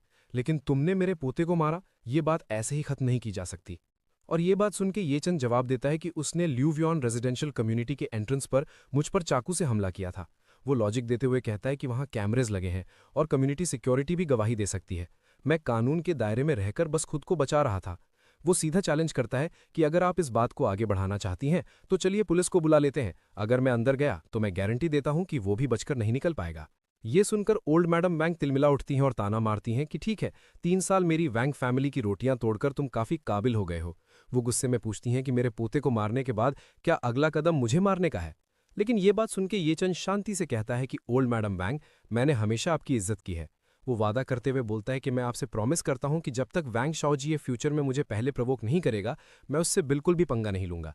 फिर वो अपनी आखिरी मांग रखता है कि मेरी बस एक ही रिक्वेस्ट है, मैं उम्मीद करता हूं कि आप मुझे और वैंग जियायाओ को डिवोर्स लेने की इजाजत दे देंगी। डिवोर्स का नाम सुनते ही ओल्ड मैडम वैंग गुस्से में कहती हैं, अच्छा है, बहुत अच्छा। फिर वो जोर से ऐलान करती हैं, दोस्तों आप सब जानते हैं कि 3 साल पहले मेरी वैंग फैमिली ने घर जमाई को अपनाया था। ये शादी मेरे लेट हस्बैंड ने तय की थी। इन 3 सालों में हालांकि जियायाओ खुश नहीं थी। वो अपनी बात कंटिन्यू करती हैं, बड़े बुजुर्गों की आखिरी ख्वाहिश पूरी करने के लिए जियायाओ के पेरेंट्स ने मुझसे कई बार डिवोर्स की बात की, लेकिन मैंने हर बार मना कर दिया। ये सुनकर मेहमानों में खुसुर फुसुर शुरू हो जाती है और फिर वो आगे बोलती हैं, मेरी पोती वैंग जियायाओ सबके प्यार की वजह से युनजाओ की नंबर 1 ब्यूटी मानी जाती है और कौन किसके काबिल नहीं है ये मुझे बोलने की ज़रूरत नहीं है। फिर वो अपना आखिरी फैसला सुनाती हैं कि आज इस ये चन ने मेरे पोते को मारा और मेरी पोती और फैंग फैमिली के दोस्त को बदनाम किया। वो चिल्लाकर डिक्लेयर करती हैं, मैंने फैसला किया है कि मैं अब अपने लेट हस्बैंड की आखिरी ख्वाहिश को और नहीं मानूंगी। मैं ऐलान करता हूं कि ये चन अब से मेरी वैंग फैमिली का दामाद नहीं रहेगा। इसी वक्त से उसे मेरी वैंग फैमिली से बाहर निकाला जाता है। ये सुनते ही जी चियांग वेटर को ऑर्डर देता है, वेटर सेलिब्रेशन के लिए सबको ड्रिंक सर्व करो। और फिर उसके बाद माहौल बदल जाता है। वेटर सभी को वाइन सर्व करता है और जैसे कि एक्सपेक्टेड था, वोंग फैमिली के फैसले से खुश होकर सारे गेस्ट्स उन्हें बधाई देने लगते हैं। मुबारक हो ओल्ड मैडम वोंग, मुबारक हो जियायाओ। सब एक सुर में बोलते हैं और माहौल में गजीब सी खुशी छा जाती है। लोगों का कहना था, बधाई हो, एक बेकार इंसान से छुटकारा मिल गया। आखिरकार अब आप जियायाओ के लिए कोई बराबर का रिश्ता ढूंढ सकती हैं। उनकी बातों से साफ लग रहा था कि वो ये चन को कभी भी इस फैमिली का हिस्सा मानते ही नहीं थे। तभी इस सेलिब्रेशन के बीच वोंग जियायाओ की मां सू लान आगे आती हैं और अटेंशन ग्रैब करते हुए कहती हैं, आप सबका शुक्रिया। वैसे मैं सबको एक खुशखबरी देना चाहती हूँ। वो बड़े गर्व से कहती हैं, हमारी जिया याओ और ये चेन पिछले 3 सालों से अलग अलग सोए हैं। इसने हमारी जिया याओ का हाथ तक नहीं छुआ है। और बात को और क्लियर करते हुए वो जोर देकर कहती हैं, जिया याओ अभी तक वर्जिन है। इस पॉइंट पर अपनी माँ की ये बात सुनकर जिया याओ शर्म से लाल हो जाती है, मॉम। लेकिन ये बात सुनकर ये चन मन ही मन सोचता है कि ये और कुछ नहीं बस बिजनेस है। वो एनालाइज करता है, ये वोंग जिया याओ की चॉइस है, फैमिली द्वारा किसी सामान की तरह आंका जाना, ताकि आखिर में सबसे ज्यादा बोली लगाने वाला उसे खरीद सके। मतलब साफ था, उसकी वर्जिनिटी का ढिंडोरा पीट कर वो उसका मार्केट वैल्यू बढ़ा रहे थे। इसके बाद ये चन भी वहां रखा एक वाइन ग्लास उठा लेता है, लेकिन पीने के लिए नहीं। वो ग्लास जिया याओ की तरफ बढ़ाते हुए एक आखिरी सार्केस्टिक कमेंट पास करता और कहता है, वोंग जिया याओ, तुम्हें मुबारक हो। आखिरकार तुम अपने लिए एक ऐसा मर्द ढूंढ सकती हो जो तुम्हारे बराबर का हो। और ये बात सुन के जिया याओ अपनी पुरानी अकड़ में वापस आ जाती है। उसे लगता है कि ये चन अभी भी उसके हाथ से निकलने से डर रहा है, इसलिए वो अकड़ कर कहती है, अगर तुम अभी घुटने टेको और मुझसे भीख मांगो तो शायद मैं दादी से रिक्वेस्ट करूंगी कि फिलहाल तुम्हें डिवोर्स ना दें। उसकी ये बात सुनकर ये चैन गुस्से और नफरत से भरा जवाब देता है। वो उसकी गलतफहमी दूर करते हुए कहता है, तुमने मुझे धोखा दिया और उल्टा चाहती हो कि मैं घुटने टेक कर तुमसे भीख मांगू। बात घूम फिरकर यहीं आ जाती है कि ये चैन की नजर में अब जिया याओ की कोई इज्जत नहीं बची थी। और फिर वो वाइन ग्लास को पलटकर सारी शराब जमीन पर बहा देता है, जो कि एक सीधा अपमान था, और आगे कहता है, तुम इस काबिल नहीं हो। और दोस्तों, इसी जबरदस्त सीन और ये चैन के इस फाइनल रिजेक्शन के साथ ये चैप्टर यहीं पर खत्म होता है। मिलते हैं अगले एपिसोड में, तब तक के लिए बाय बाय। तो जैसा कि हमने पिछले एपिसोड के आखिर में देखा था, माहौल पूरा बदल गया है। ये चैन वांग जियाओ को ताना मारते हुए कहता है, वांग जियाओ, तुम्हें बहुत बहुत कॉन्ग्रेचुलेशंस। चलो, आखिरकार तुम्हें वैसा बंदा मिल ही गया जो तुम्हारे लेवल का है। ये बात सुनते ही जियाओ का एटीट्यूड और भी बढ़ जाता है। उसे लगता है कि ये चैन हार मान रहा है, इसलिए वो अपनी शर्त रखते हुए कहती है, देखो, अगर तुम अभी मेरे सामने घुटनों पर बैठकर मुझसे भीख मांगो तो शायद मैं ग्रैंडमा से बात करूं कि वो फिलहाल तुम्हें डिवोर्स ना दे। मतलब साफ था, वो चाहती थी कि ये चैन उसके पैरों में गिरे, लेकिन ये चैन उसकी इस गलतफहमी को दूर करते हुए तुरंत जवाब देता है, धोखा तुमने दिया, रिश्ता तुमने तोड़ा, और अब तुम चाहती हो कि मैं तुम्हारे सामने घुटनों पर गिरकर माफी मांगूं? ये उम्मीद करना भी बेकार है। इस पॉइंट पर ये चैन अपने हाथ में पकड़े वाइन ग्लास को हल्का सा घुमाता है और बिना कोई इमोशन दिखाए पूरी वाइन नीचे जमीन पर गिरा देता है। ये एक्शन बस वाइन गिराना नहीं, बल्कि उस रिश्ते का आखिरी कतरा खत्म करना था। वो बस इतना कहता है, तुम इस लायक बिल्कुल नहीं हो। और ये चैन का ये रवैया देखकर जियाओ का गुस्सा 7वें आसमान पर पहुंच जाता है। उसे यकीन नहीं हो रहा था कि जो इंसान कल तक उसकी हर बात मानता था, आज वो उसे रिजेक्ट कर रहा है। वो मन ही मन सोचती है, ये चैन, ये नीच और घटिया आदमी, ये आज पागल हो गया है क्या? ये तो सीधा बगावत पर उतर आया है। गुस्से और बेइज्जती से तिलमिलाते हुए वो चिल्लाती है, तुम। लेकिन अपनी बात वहीं रोककर वो तुरंत अपनी ग्रैंडमा की तरफ मुड़ती है, क्योंकि उसे पता है कि असली पावर वहीं है। वो शिकायत करते हुए कहती है, ग्रैंडमा, इसे सिर्फ डिवोर्स देकर छोड़ देना तो इसके लिए बहुत बड़ा छुटकारा होगा। इसे इतनी आसानी से जाने नहीं दे सकते। इसने हमारी बेइज्जती की है। पास खड़ा शाओजिए, जो पहले से ही ये चैन से चिढ़ा हुआ था, वो भी मौके का फायदा उठाते हुए हाँ में हाँ मिलाता है। वो अपना सूजा हुआ चेहरा सबको दिखाते हुए कहता है, सिस्टर जियाओ बिल्कुल सही कह रही हैं, हमें इससे सबक सिखाना ही होगा। जरा मेरा चेहरा तो देखिए, इसने क्या हाल किया है। ये सिर्फ मेरी चोट नहीं, वैंग फैमिली पर हमला है। अपने पोते की ये हालत और पूती की बेइज्जती देखकर ओल्ड मैडम वांग का फैसला और भी सख्त हो जाता है। उनके लिए ये अब सिर्फ डिवोर्स का मामला नहीं, बल्कि फैमिली की नाक का सवाल बन गया था। वो कहती हैं, टेंशन मत लो, मेरे वैंग फैमिली के लोगों को बुली करना इतना आसान नहीं है। फिर वो वहां खड़े सभी मेहमानों को एड्रेस करते हुए जोर से बोलती हैं, ताकि सब सुन सकें। आप सब सुनिए, इस ये चैन ने मेरी पोती की जवानी के कीमती 3 साल बर्बाद किए हैं, और तो और मेरे पोते को भी पीटा है। इसने हमारे भरोसे का गलत फायदा उठाया है। वो अपनी बात को और वजन देते हुए आगे कहती हैं, मेरी वैंग फैमिली पिछले काफ़ी सालों से युनजू में है। हमारी भी कुछ इज्जत और रेपुटेशन है यहाँ। अगर हमने इसे ऐसे ही जाने दिया तो मुझे डर है कि फ्यूचर में लोग हमारी वैंग फैमिली को सीरियस लेना बंद कर देंगे। लोग सोचेंगे कि हम कमज़ोर पड़ गए हैं। इसलिए वो सबके सामने एक रिक्वेस्ट रखती है, यहाँ मौजूद आप सभी लोग युनजू की अलग अलग इंडस्ट्रीज के बिग शॉट्स हैं। आप लोगों का एक रुतबा है, इसलिए मैं आप सबसे रिक्वेस्ट करती हूँ, प्लीज़ मेरी मदद कीजिए और इसकी कमाई का हर रास्ता काट दीजिए। इसे एहसास होना चाहिए कि हमसे टकराने का अंजाम क्या होता है। ग्रैंडमा वांग की ये बात सुनते ही वहाँ खुसफुस शुरू हो जाती है। लोग आपस में हैरानी से बातें करने लगते हैं। वांग फैमिली ये चैन का लाइवलीहुड खत्म करना चाहती है। मतलब ये चाहते हैं कि ये चैन युनजू में खाना तक न खा सके। ये तो सीधा पेट पर लात मारने वाली बात हो गई। कोई कहता है, आखिरकार एक घर जमाई ने वैंग फैमिली की नाक कटवा दी है और ऊपर से खुद डिवोर्स भी मांग रहा है, गुस्सा तो आएगा ही। तो कोई दूसरा बंदा हैरान होकर बोलता है, पर वो बस एक छोटा सा live in son in law ही तो है, क्या इतना बड़ा एक्शन लेना जरूरी है? ये तो शेर का शिकार करने के लिए पूरी फौज बुलाने जैसा है। तभी इस डिस्कशन को तोड़ते हुए भीड़ से फांग चाओ आगे आता है। वो वैंग फैमिली के नज़रों में अच्छा बनने का ये मौका नहीं छोड़ना चाहता और ऐलान करता है, फांग फैमिली को रिप्रेजेंट करते हुए मैं वैंग फैमिली को सपोर्ट करने के लिए तैयार हूं।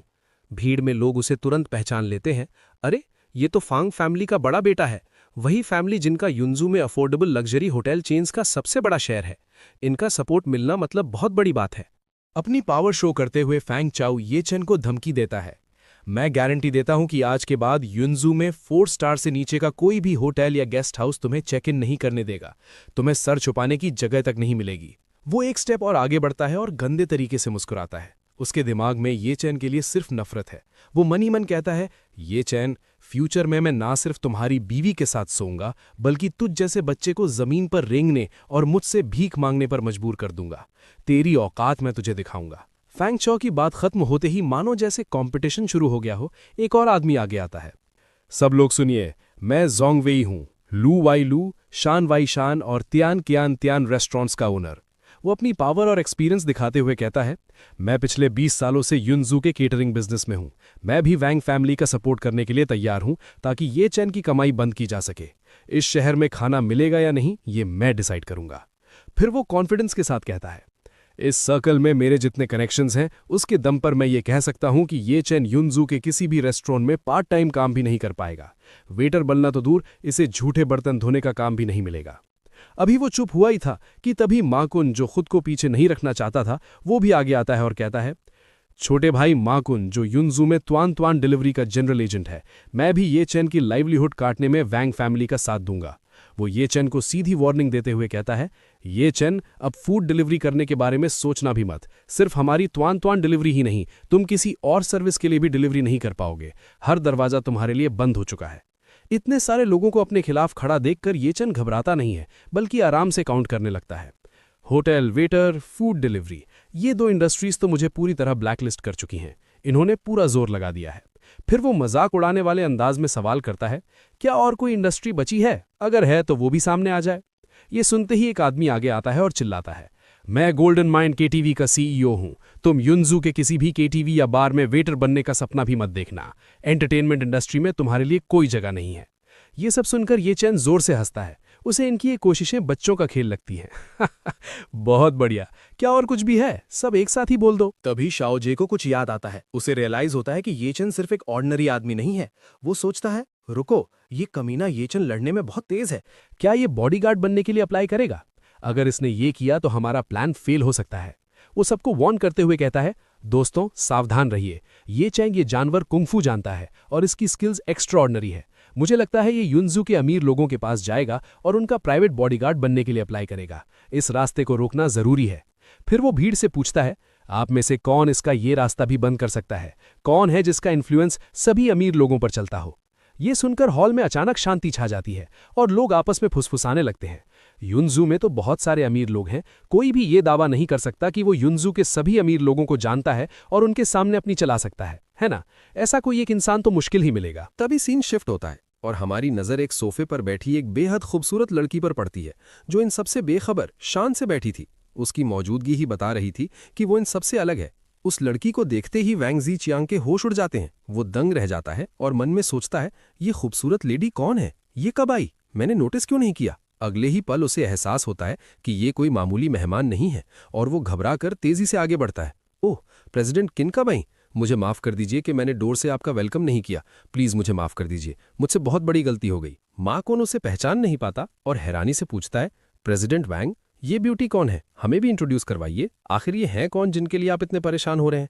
ज़ीचियांग उसे घूरते हुए सोचता है, माकुन, तुम सच में युनजाओ में गवार ही रह गए हो। तुम इस लेडी को नहीं जानते। तुम्हारी इग्नोरेंस तुम्हें महंगी पड़ेगी। फिर वो सबको इंट्रोड्यूस कराते हुए गर्व से कहता है, ये हुआशेंग ग्रुप की फेमस वाइस प्रेसिडेंट है, किन होंगयांग। प्रेसिडेंट किन, इनका नाम ही काफी है। नाम सुनते ही पूरे हॉल में हंगामा मच जाता है। सबके चेहरों पर शौक साफ दिखता है। क्या ये इतनी बड़ी ब्यूटी हुआशेंग ग्रुप की वाइस प्रेसिडेंट है? लोग हैरानी से बातें करने लगते हैं। हालांकि हुआशेंग का प्रेसिडेंट हमेशा एक डिवाइन ड्रैगन की तरह रहा है, जिसकी सिर्फ परछाई दिखती है पर चेहरा नहीं। इसलिए मैंने सुना है कि प्रेसिडेंट किन की पावर बहुत ज्यादा है। कंपनी का असली चेहरा यही है। कोई दूसरा ऐड करता है, सही कहा। कंट्री ए में इंटरनेशनली जो हंड्रेड्स ऑफ बिलियंस के बड़े ऑर्डर्स मिले थे, वो सब इन्होंने पर्सनली साइन किए थे। ये कहा जा सकता है कि वो एक आदमी के नीचे पर 10,000 लोगों से ऊपर है। इनकी पावर का कोई मुकाबला नहीं। ये सारी बातें सुनकर ये चेन उस लड़की की तरफ देखता है। उसे याद आता है कि हुआशेंग ग्रुप तो उसकी ही प्रॉपर्टी है। वो मन ही मन सोचता है, ओह, मेरी कंपनी की वाइस प्रेसिडेंट, मतलब ये मेरे लिए काम करती है। इधर वैंग ज़ीचियांग प्रेसिडेंट किन को इम्प्रेस करने का कोई मौका नहीं छोड़ना चाहता। वो मक्खन लगाते हुए बड़ी शान से कहता है, वैसे तो युनजाओ में बहुत सारे अमीर लोग हैं। मेरी वैंग फैमिली ने काफ़ी लोगों से दोस्ती बनाई है, लेकिन हम मुश्किल से सिर्फ 2/3 लोगों को ही जानते हैं। फिर वो आगे कहता है, लेकिन अगर कोई एक ऐसा इंसान है जो युनजाओ के सभी अमीर लोगों को जानता है और उनके साथ अच्छे रिलेशंस रखता है, तो मुझे यकीन है कि पूरे युनजाओ में वो सिर्फ अकेले प्रेसिडेंट किन है। इनकी पहुंच सबसे ऊपर है। माकुन भी तुरंत हाँ में हाँ मिलाता है। सही बात है, बिल्कुल सही बात है। प्रेसिडेंट किन की स्टनिंग ब्यूटी के साथ वो शायद वो चीज़ है जिन्हें युनजाओ के सारे अमीर लोग जानना चाहते हैं। ये सुनकर किन होंगयांग थोड़ा सार्कास्टिक हो जाती हैं। उन्हें ये चापलूसी पसंद नहीं आई। वो कहती हैं, तुम्हारी बातों से तो ऐसा लग रहा है जैसे मेरा युनजाओ के सारे अमीर लोगों के साथ अफेयर चल रहा है। अपने शब्दों पर ध्यान दो। उसकी ये तीखी बात सुनकर माकुन घबरा जाता है और तुरंत माफी मांगने लगता है। सॉरी, मेरी जबान फिसल गई थी, मेरा वो मतलब नहीं था। लेकिन ऊपर से माफी मांगने के बावजूद मा कुन मन ही मन कुछ और ही सोच रहा होता है। वो अपनी लार गटकते हुए गंदी सोच रखता है। इतनी बड़ी ब्यूटी का हुआशेंग का वाइस प्रेसिडेंट बनना, मुझे नहीं लगता कि इन्होंने कुछ तरीके यूज नहीं किए होंगे। जरूर कुछ तो गड़बड़ है। तभी जी चियांग मौका देखते ही अपने मतलब की बात पर आता है। प्रेसिडेंट किन, प्लीज एक्शन लीजिए और इस ये चेन की कमाई काट दीजिए। आपका एक शब्द ही काफी होगा। साथ ही वो मन में कैलकुलेशन करता है, मेरी वैंग फैमिली ने हुआशिंग ग्रुप से 70 मिलियन की फाइनेंसिंग पाने के लिए हाल ही में इस वाइस प्रेसिडेंट किन को काफी सारे बेनिफिट्स दिए हैं। उम्मीद है वो हमारा साथ देंगी। इसी बीच किन होंगयांग अपने बैग से एक सिगरेट निकालती हैं और अपने होठों के बीच दबा लेती हैं। उनका अंदाज बिल्कुल बेपरवाह था। ये देखते ही वहां खड़े सारे मर्द पागलों की तरह अपने अपने लाइटर निकालकर आगे बढ़ते हैं ताकि वो सबसे पहले उनकी सिगरेट जला सके और उनकी नजरों में आ सके। लेकिन किन होंगयांग उन सबको ऐसे इग्नोर कर देती हैं जैसे वो वहां है ही नहीं।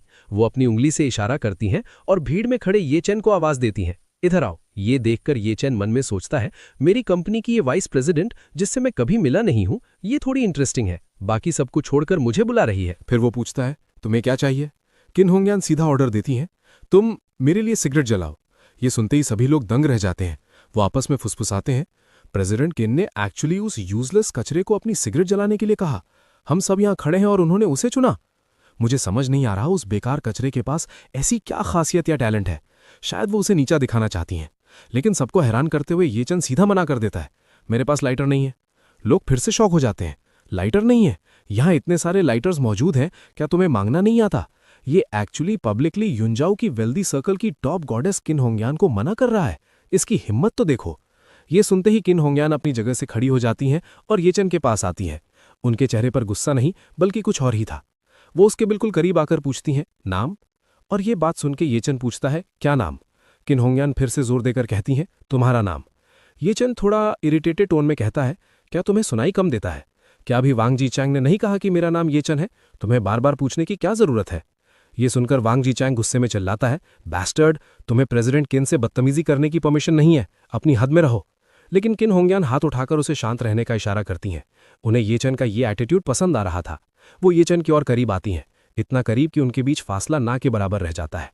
वो अपना हाथ येचन की सीने पर रखती हैं और कहती हैं, येचन, सिर्फ इसलिए क्योंकि तुम्हारा सरनेम वही है जो हमारे हुआसिंग ग्रुप के नए अपॉइंट हुए प्रेसिडेंट का है, मैं तुम्हें बचने का एक रास्ता देना चाहती हूँ। इस कोइंसिडेंस का फायदा उठाओ। वो उसे ऊपर से नीचे तक देखती हैं और धीरे से कहती हैं, ध्यान से देखने पर तुम एक्चुअली दिखने में काफी अच्छे लगते हो। तुम्हारे अंदर कुछ बात तो है। फिर वो एक ऐसा ऑफर देती हैं जिसने सबको हिलाकर रख दिया। मेरी रिक्वेस्ट सुनो और फिर मैं तुम्हें अपना पर्सनल बॉडीगार्ड बनने दूंगी। कैसा लगा? ये सुनते ही पूरे हॉल में हंगामा मच जाता है। लोग चीख पड़ते हैं, प्रेसिडेंट किन उस लड़के येचन को बचाने की कोशिश कर रही हैं। क्यों? हम उसे बर्बाद करना चाहते हैं और ये उसे जॉब दे रही हैं। इतनी बड़ी ब्यूटी का पर्सनल बॉडीगार्ड बनना, क्या इस प्रेसिडेंट किन का दिल उस लड़के पर आ गया है? ये तो किस्मत पलटने वाली बात हो गई। दूर खड़ी जायाओ ये सब देखकर गुस्से और कंफ्यूजन में जल भुन जाती है। उसे समझ नहीं आ रहा था कि जिस आदमी को वो निकालना चाहती थी, उसे इतनी बड़ी लेडी क्यों बचा रही है। वो सोचती है, इस किन होंगयान का मतलब क्या है। और गाइज, चैप्टर यहां पर खत्म होता है और तब तक के लिए बाय बाय। तो जैसा कि हमने लास्ट एपिसोड में देखा था, माहौल काफी गर्म था और बात सीधा येचन के फ्यूचर पर आ चुकी थी। किन होंगयान अपनी पोजीशन का पूरा फायदा उठाते हुए येचन के सामने एक ऑफर रखती है। येचन, सिर्फ इसलिए क्योंकि तुम्हारा सरनेम वही है जो हमारे हुआशेंग ग्रुप के न्यूली अपॉइंटेड प्रेसिडेंट का है, मैं तुम्हें बचने का एक चांस देना चाहती हूं। और वो उसे ऊपर से नीचे तक जज करती है और कहती है, ध्यान से देखने पर तुम एक्चुअली लुक्स में काफी अच्छे हो। मेरी रिक्वेस्ट सुनो और फिर मैं तुम्हें अपना पर्सनल बॉडीगार्ड बनने दूंगी। कैसा लगा? ये सुनते ही पूरे हॉल का एनवायरनमेंट बदल जाता है और हंगामा मच जाता है। लोगों के दिमाग में अलग अलग सवाल उठने लगते हैं और वो चीख पड़ते हैं, प्रेसिडेंट किन उस लड़के येचन को बचाने की कोशिश कर रही हैं। क्यों? बात यही नहीं रुकती, बल्कि लोग और गहराई में सोचने लगते हैं। इतनी बड़ी ब्यूटी का पर्सनल बॉडीगार्ड बनना, क्या इस प्रेसिडेंट किन का दिल उस लड़के पर आ गया है? जहां भीड़ हैरान थी, वहीं दूर खड़ी जियाओ का गुस्सा 7वें आसमान पर था। ये सब देखकर वो कंफ्यूजन और जेलसी में जल भुन जाती है। उसके दिमाग में बस यही चल रहा था, इस किन होंगयान का मतलब क्या है? और इसी हंगामे के बीच जी चियांग के दिमाग की घंटी बजती है। वो अचानक शॉक होकर रियलाइज करता है कि नए प्रेसिडेंट का सरनेम भी वही है जो इस लड़के का है। वो बिना वक्त गंवाए तुरंत पूछता है, हुआशेंग ग्रुप के नए प्रेसिडेंट का सरनेम भी ये है? अपनी क्यूरियोसिटी को वो कंट्रोल नहीं कर पाता और बात को कंफर्म करने के लिए आगे कहता है, प्रेसिडेंट किन, क्या मैं जान सकता हूं कि प्रेसिडेंट ये का पूरा नाम क्या है? जी चियांग का ये सीधा सवाल सुनकर किन होंगयान थोड़ा डिफेंसिव हो जाती है। सच्चाई ये थी कि उन्हें खुद ये बात नहीं पता थी, पर वो अपनी इग्नोरेंस को छुपाते हुए और कॉन्फिडेंट दिखते हुए कहती है, सॉरी प्रेसिडेंट, ये अभी के लिए नहीं चाहते कि ज्यादा लोग उनके बारे में जाने। पर बाहर से कॉन्फिडेंट दिखने वाली किन होंगयान अंदर ही अंदर डर रही थी और सोचती है, मुझे खुद उस मिस्टीरियस नए प्रेसिडेंट का नाम नहीं पता, अगर इन्हें पता चल गया तो मजाक बन जाएगा। उसकी ये हालत और कॉन्फिडेंस का नकाब देखकर ये चन मन ही मन मुस्कुराता है और सोचता है, इसे पक्का मेरी आइडेंटिटी नहीं पता, वरना ये मुझसे थोड़ी देर पहले सिगरेट जलवाने को नहीं कहती। सिचुएशन को समझते हुए ये चन सीधा सवाल करता है, प्रेसिडेंट किन, आप मेरी रोजी रोटी का इंतजाम कैसे करने का प्लान रखती हैं? इस पर किन होंगयान बिना किसी लिहाज के एक शर्त रखती है और कहती है, जब तक तुम घुटनों पर बैठकर ओल्ड मैडम वैंग शाओजिए और अपनी पत्नी से अलग अलग माफी नहीं मांग लेते, मैं बीच में आकर तुम्हें बचाने को तैयार हूँ। उसके बाद मैं तुम्हें अपना पर्सनल बॉडीगार्ड हायर कर लूंगी, साल की 2 लाख सैलरी पर। उनका ये ऑफर सुनते ही वहां खड़े लोगों के बीच बातें शुरू हो जाती हैं। लोग आपस में फुसफुसाने लगते हैं। प्रेसिडेंट किन उस लड़के ये चेन को बचाने की कोशिश कर रही हैं। क्यों? कोई हैरानी से कैलकुलेशन लगाते हुए कहता है, सिर्फ झुककर गलती मांगने से ब्लैकलिस्ट होने से बच जाएगा और प्रेसिडेंट किन जैसी ब्यूटी का पर्सनल बॉडीगार्ड भी बनेगा। ये कमीना तो पक्का हाँ कर देगा। ये सब सुनकर दूर खड़ी जिया याओ का गुस्सा और बढ़ जाता है। वो जल भुनकर सोचती है, इस औरत को क्या हुआ है, ये लगातार ये चेन को घुरे जा रही है। वो तुरंत अपनी दादी के पास जाकर कंप्लेन करती है, दादी, प्रेसिडेंट किन आपके अगेंस्ट जाने की कोशिश कर रही हैं। लेकिन ओल्ड मैडम वैंग का रिएक्शन बिल्कुल अनएक्सपेक्टेड होता है। गुस्सा होने के बजाय वो किन होंगेन की चालाकी से इंप्रेस होकर कहती हैं, ये औरत बहुत हाई लेवल की प्लेयर है। कोई हैरानी नहीं कि ये इतनी कम उम्र में हुआशिंग की वाइस प्रेसिडेंट है। वो जिया याओ के सिचुएशन समझाते हुए बोलती हैं, देखो, ये आसानी से किसी को नाराज नहीं करती और ये किसी भी मर्द को अपना दीवाना और थैंकफुल बना सकती है। अब सबको लगता है कि ये चैन इस गोल्डन ऑफर को हाथों हाथ ले लेगा, लेकिन तभी ये चैन का चेहरा बिल्कुल ठंडा पड़ जाता है और वो बिना किसी हिचकिचाहट के सीधा जवाब देता है, मैं मना करता हूँ। उसका ये 2 तुक जवाब सुनते ही जिया याओ की आंखें फटी की फटी रह जाती हैं। किन होंगे उनको अपने कानों पर यकीन नहीं होता। वो गुस्से और फ्रस्ट्रेशन से चिल्ला पड़ती है, तुम वो बात दोबारा कहो। उसके दिमाग में ये बात हजम नहीं हो रही थी और वो सोचती है, इस छोटे से घर जवाई ने एक्चुअली मुझे सबके सामने मना कर दिया। तभी अचानक सीन पलट जाता है। ये चैन तेजी से आगे बढ़ता है और किन होंगेन के बिल्कुल पास पहुंचकर उनका कान पकड़ लेता है। वो उनके कान को खींचते हुए जोर से चिल्लाता है, मैंने कहा मैं मना करता हूं। और ये देखकर किन होंगयान दर्द से चीख पड़ती हैं। आह! उनका कान सुन पड़ जाता है और चेहरे पर दर्द और शर्म दोनों एक साथ दिखाई देते हैं। ये बदतमीजी देखकर के जी चियांग आपे से बाहर हो जाता है और ये चन पर उंगली उठाकर चिल्लाता है, तेरी हिम्मत कैसे हुई प्रेसिडेंट किन पर हाथ उठाने की। लेकिन ये चन बिल्कुल रिलैक्स्ड होकर अपनी हरकत को जस्टिफाई करते हुए मजाक उड़ाते हुए कहता है, मुझे लगा प्रेसिडेंट किन को कम सुनाई देता है, इसलिए मैंने बिल्कुल उनके कान के पास जाके बोला। अपनी बेइज्जती होते देख किन होंगयान का गुस्सा कंट्रोल से बाहर हो जाता है। वो ये चन को घूरते हुए चैलेंज करती है, अच्छा, बहुत अच्छा, ये चैन, तुम में हिम्मत तो है। और वो मन में गुस्से से उबलते हुए सोचती है, इस घर जवाई को नहीं पता कि इसके लिए क्या सही है। अब बात सीधा धमकी पर आ जाती है। वो ओल्ड मैडम की तरफ मुड़कर सबके सामने अनाउंस करती है, ओल्ड मैडम वैंग, मैं किन होंगयान हुआशेंग ग्रुप की वाइस प्रेसिडेंट वैंग फैमिली को सपोर्ट करने के लिए तैयार हूं और मैं युनजू में ये चैन के सर्वाइव करने के सारे रास्ते ब्लॉक कर दूंगी। जैसे ही ये फाइनल अनाउंसमेंट होती है, वहां खड़े गेस्ट्स ये चैन पर हंसने लगते हैं।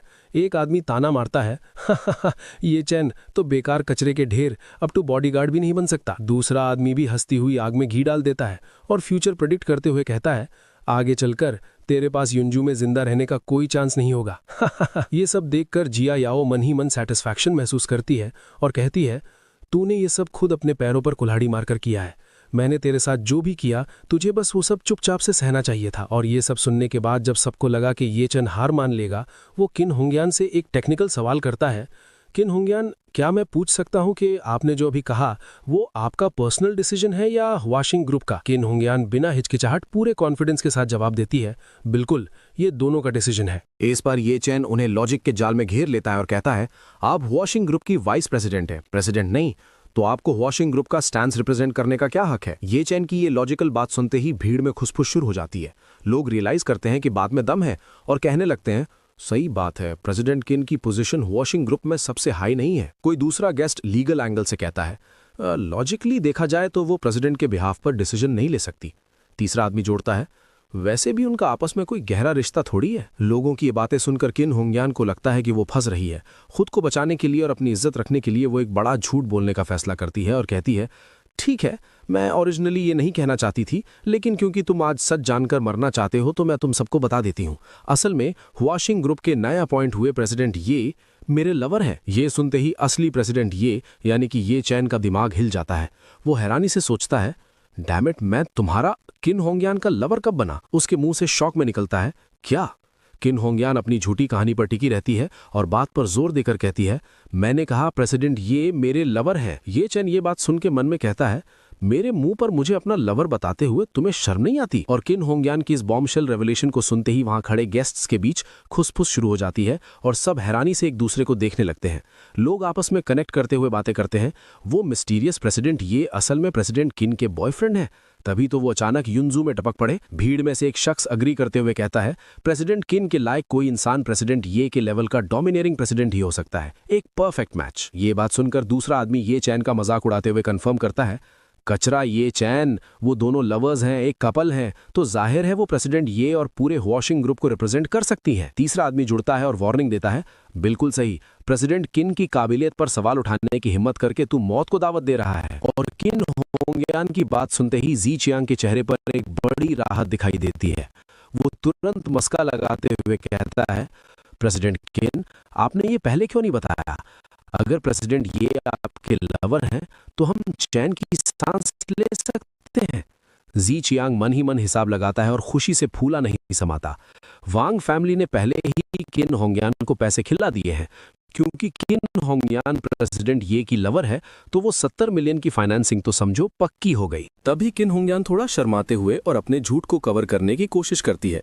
वो बात को संभालते हुए कहती है, मेरे बॉयफ्रेंड अपने काम को लेकर बहुत सीरियस है। वो हमेशा वर्क और पर्सनल लाइफ को बिल्कुल अलग रखते हैं।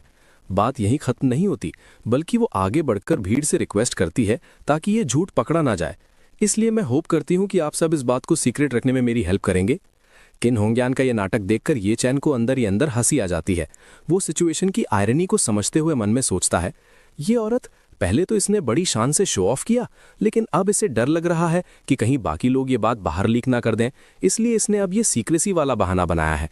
उसे हंसता देख किन होंगयान को अपनी इंसल्ट महसूस होती है। वो इरिटेट हो जाती है और पूछती है, तुम हंस किस बात पर रहे हो? ये चैन उसे रियलिटी चेक देने के लिए टॉन्ट मारते हुए कहता है, मैंने सुना है कि प्रेसिडेंट ये ना सिर्फ बेहद अमीर है बल्कि हैंडसम और टैलेंटेड भी हैं। हालांकि ये प्रेसिडेंट किन थोड़ी बहुत गुड लुकिंग है, पर सवाल यह है कि क्या वो प्रेसिडेंट ये की चॉइस होंगी? शायद नहीं, है ना? ये सुनते ही किन होंगयान की ईगो हर्ट हो जाती है और वो और ज्यादा फेंकना शुरू कर देती है। वो अकड़ कर अपनी इंपॉर्टेंस दिखाते हुए बोलती है, प्रेसिडेंट ये को भी मुझसे पहली नजर में ही प्यार हो गया था। उन्होंने साउथ ईस्ट एशिया में एक पूरा आइलैंड रेंट पर लिया, एक शानदार कन्फेशन सेरेमनी अरेंज की और बेग करते हुए मुझसे उनकी गर्लफ्रेंड बनने की रिक्वेस्ट की। भीड़ ये सुनकर वाव करती है और पूरी तरह से इंप्रेस हो जाती है। लेकिन असली प्रेसिडेंट होने के नाते ये चैन ये सुनकर शॉक हो जाता है और सोचता है, तुम औरत सच में स्टोरीज बनाना अच्छे से जानती हो। फिर वो इस पॉइंटलेस डिस्कशन से थक कर कहता है, रहने दो, मैं तुमसे अब और आर्ग्यू नहीं करना चाहता। इस पॉइंट पर ये चैन अपना ध्यान हटाता है और सीधा जायाओ की तरफ मुड़ता है और अपना फाइनल डिसीजन सुनाता है। जायाओ, चलो अभी सिविल अफेयर्स ब्यूरो चलते हैं डिवोर्स का प्रोसेस शुरू करने के लिए। ये बात सुन के जायाओ भी बराबर गुस्से में जवाब देती है, ठीक है चलो। लेकिन तभी शाओजी उनका रास्ता रोक लेता है। वो उन्हें इतनी आसानी से जाने नहीं देना चाहता और मॉकिंग टोन में कहता है, इतनी जल्दी मत करो, बर्थडे बैंक्वेट खाने के बाद चले जाना। जब हम थोड़ी देर में फीस्ट शुरू करेंगे तो दरवाजे पर तुम्हारे लिए भी एक बोर्ड रख देंगे। आखिरकार खाना खाने के बाद तुम्हें युनजाओ से गेट आउट जो होना है। फिर शाओजे माकुन की तरफ मुड़ता है और पुराने किस्से को याद करते हुए कहता है, मुझे अभी भी बॉस माँ को थैंक यू बोलना है। वो बाहर वाला सीन जहां तुमने ये चैन के कपड़े उतरवाए थे वो क्लासिक था, बिल्कुल किसी डॉग को ट्रेन करने जैसा। माकुन भी अपनी तारीफ सुनकर खुश हो जाता है और कहता है, यंग मास्टर वांग कुछ ज्यादा ही पोलाइट हो रहे हैं। अगर मुझे पता होता तो मैं यंग मास्टर वांग से पहले ही रिकॉर्ड करने को कह देता। आगे चलकर जब आप बोर होते तो उसे देखकर कुछ स्ट्रेस कम कर सकते थे। वो एक शैतानी स्माइल के साथ ऐड करता है, आखिरकार इस तरह की डॉग ट्रेनिंग वाली वीडियो बहुत रेयर होती है। इन दोनों की बदतमीजी और हद से ज्यादा एरोगेंस सुनकर ये चैन का दिमाग पूरी तरह घूम जाता है। वो मन में एक फाइनल फैसला कर लेता है, माकुन का काम अभी के अभी तमाम करना पड़ेगा। इसके आगे और कोई सुनवाई नहीं होगी। बिना एक सेकंड भी वेस्ट किए वो तुरंत अपना फोन निकालता है और एक खास नंबर डायल करता है। उधर से वही ओल्ड मैन की रिस्पेक्टफुल आवाज आती है, थर्ड यंग मास्टर। ये चैन बिना वक्त गवाए अपने टारगेट को कंफर्म करने के लिए पूछता है, वहाँ वो आदमी है जो फूड डिलीवरी का काम करता है और हमेशा मेरे दादाजी को खाना खिलाने की जिद करता रहता है। उसका नाम क्या था भला? मुझे याद नहीं आ रहा। फोन पर वो ओल्ड मैन तुरंत डिटेल्स कंफर्म करता है। क्या आप ट्वान ट्वान डिलीवरी के सीईओ वू शिया होंग की बात कर रहे हैं? नाम सुनते ही ये चैन सीधा हुक्म देता है, राइट, वही है वो। उसे अभी कांटेक्ट करो और कहो कि वो युनजू में ट्वान ट्वान डिलीवरी की एजेंसी को इमीडिएट इफेक्ट से रिवोक कर दे। ये सुनते ही पास खड़े सब लोग शॉक हो जाते हैं। उन्हें अपने कानों पर यकीन नहीं होता कि ये लड़का किस लेवल की बात कर रहा है और किसे ऑर्डर दे रहा है। फोन पर वो ओल्ड मैन बात को आगे बढ़ाते हुए कहता है, जी, वो हमेशा से ओल्ड मास्टर को जानना चाहते थे और उनके कांटेक्ट में आना चाहते थे, तो वो आपके लिए ये काम करके जरूर खुश होंगे। सोचा जाए तो उनकी नेटवर्थ अब 50 बिलियन से ज्यादा है, तो वो ओल्ड मास्टर के साथ खाना खाने के लायक है। ये सुनकर ये चैन थोड़ा इंप्रेस होकर एक सीनियर की तरह कहता है, इस बच्चे ने पिछले कुछ सालों में काफी अच्छी प्रोग्रेस कर ली है। किसी और दिन उसकी मेरे साथ मीटिंग फिक्स करो, मैं उसे ट्रीट दूंगा। ओल्ड मैन तुरंत आज्ञा मानता है, जी यंग मास्टर। जैसे ही ये चैन फोन कट करता है, वहां एक पल के लिए सन्नाटा छा जाता है, क्योंकि लोगों को समझ नहीं आता कि ये सच था या कोई मजाक। लेकिन अगले ही पल शाओजे जोर जोर से हंसने लगता है, जैसे उसने सदी का सबसे बड़ा जोक सुन लिया हो। ये चेन, तुम किस तरह का ड्रामा कर रहे हो? बॉस माँ की एजेंसी रिवोक करवाना? तुम अपने आप को समझते क्या हो? माकुन भी ये चेन को नीचा दिखाते हुए उसकी औकात याद दिलाता है और कहता है, बच्चे, तुम्हें शो ऑफ करने के लिए सही टाइम चुनना चाहिए। क्या तुम्हारी ये फेक बातें यहां काम आएंगी? तुम जैसे लूजर से कौन डरेगा भला? बात यही नहीं रुकती। माकुन आगे बढ़कर ये चिन के दादा की इंसल्ट करता है। तुम्हारा दादा बस एक फार्मर है, सीईओ वू के पास हजारों करोड़ की वेल्थ है। तुम अपने दादा को उनके साथ खाना खिलाओगे? तुम साले किसी सपने में जी रहे हो। जिया याओ भी गुस्से से ये चिन को घूरती है। उसे लगता है कि ये सब बस अटेंशन पाने के लिए है, और वो कहती है, डिस्गस्टिंग लगता है मुझे। अगर तुम्हारे पास कैपेबिलिटी नहीं है तो नहीं है, ये ड्रामा क्यों करना? लेकिन इधर साइड में खड़ी किन होंगयान की आंखें ये चेन पर टिकी होती हैं। वो बाकियों की तरह हंस नहीं रही थी, बल्कि कुछ गहरा सोच रही होती है। तभी अचानक माहौल को चीरते हुए माकुन का फोन बज उठता है, और तभी माकुन स्क्रीन देखता है और एक्साइटेड होकर चिल्लाता है, ये तो सीईओ वू है। वो तुरंत फोन उठाता है और मक्खन लगाना शुरू कर देता है। सीईओ वू, मैं बस पिछले कुछ दिनों से आपको कॉल करने का ही सोच रहा था, ताकि कॉन्ट्रैक्ट रिन्यूअल पर बात हो सके। लेकिन फोन के दूसरी तरफ से सीईओ वू की गुस्से भरी आवाज आती है, जो सारे इल्यूजन्स तोड़ देती है। मैं स्पेसिफिकली तुम्हें यह बताने के लिए कॉल कर रहा हूं कि यूनजू में तुम्हारी एजेंसी की क्वालिफिकेशन रिवोक कर दी गई है।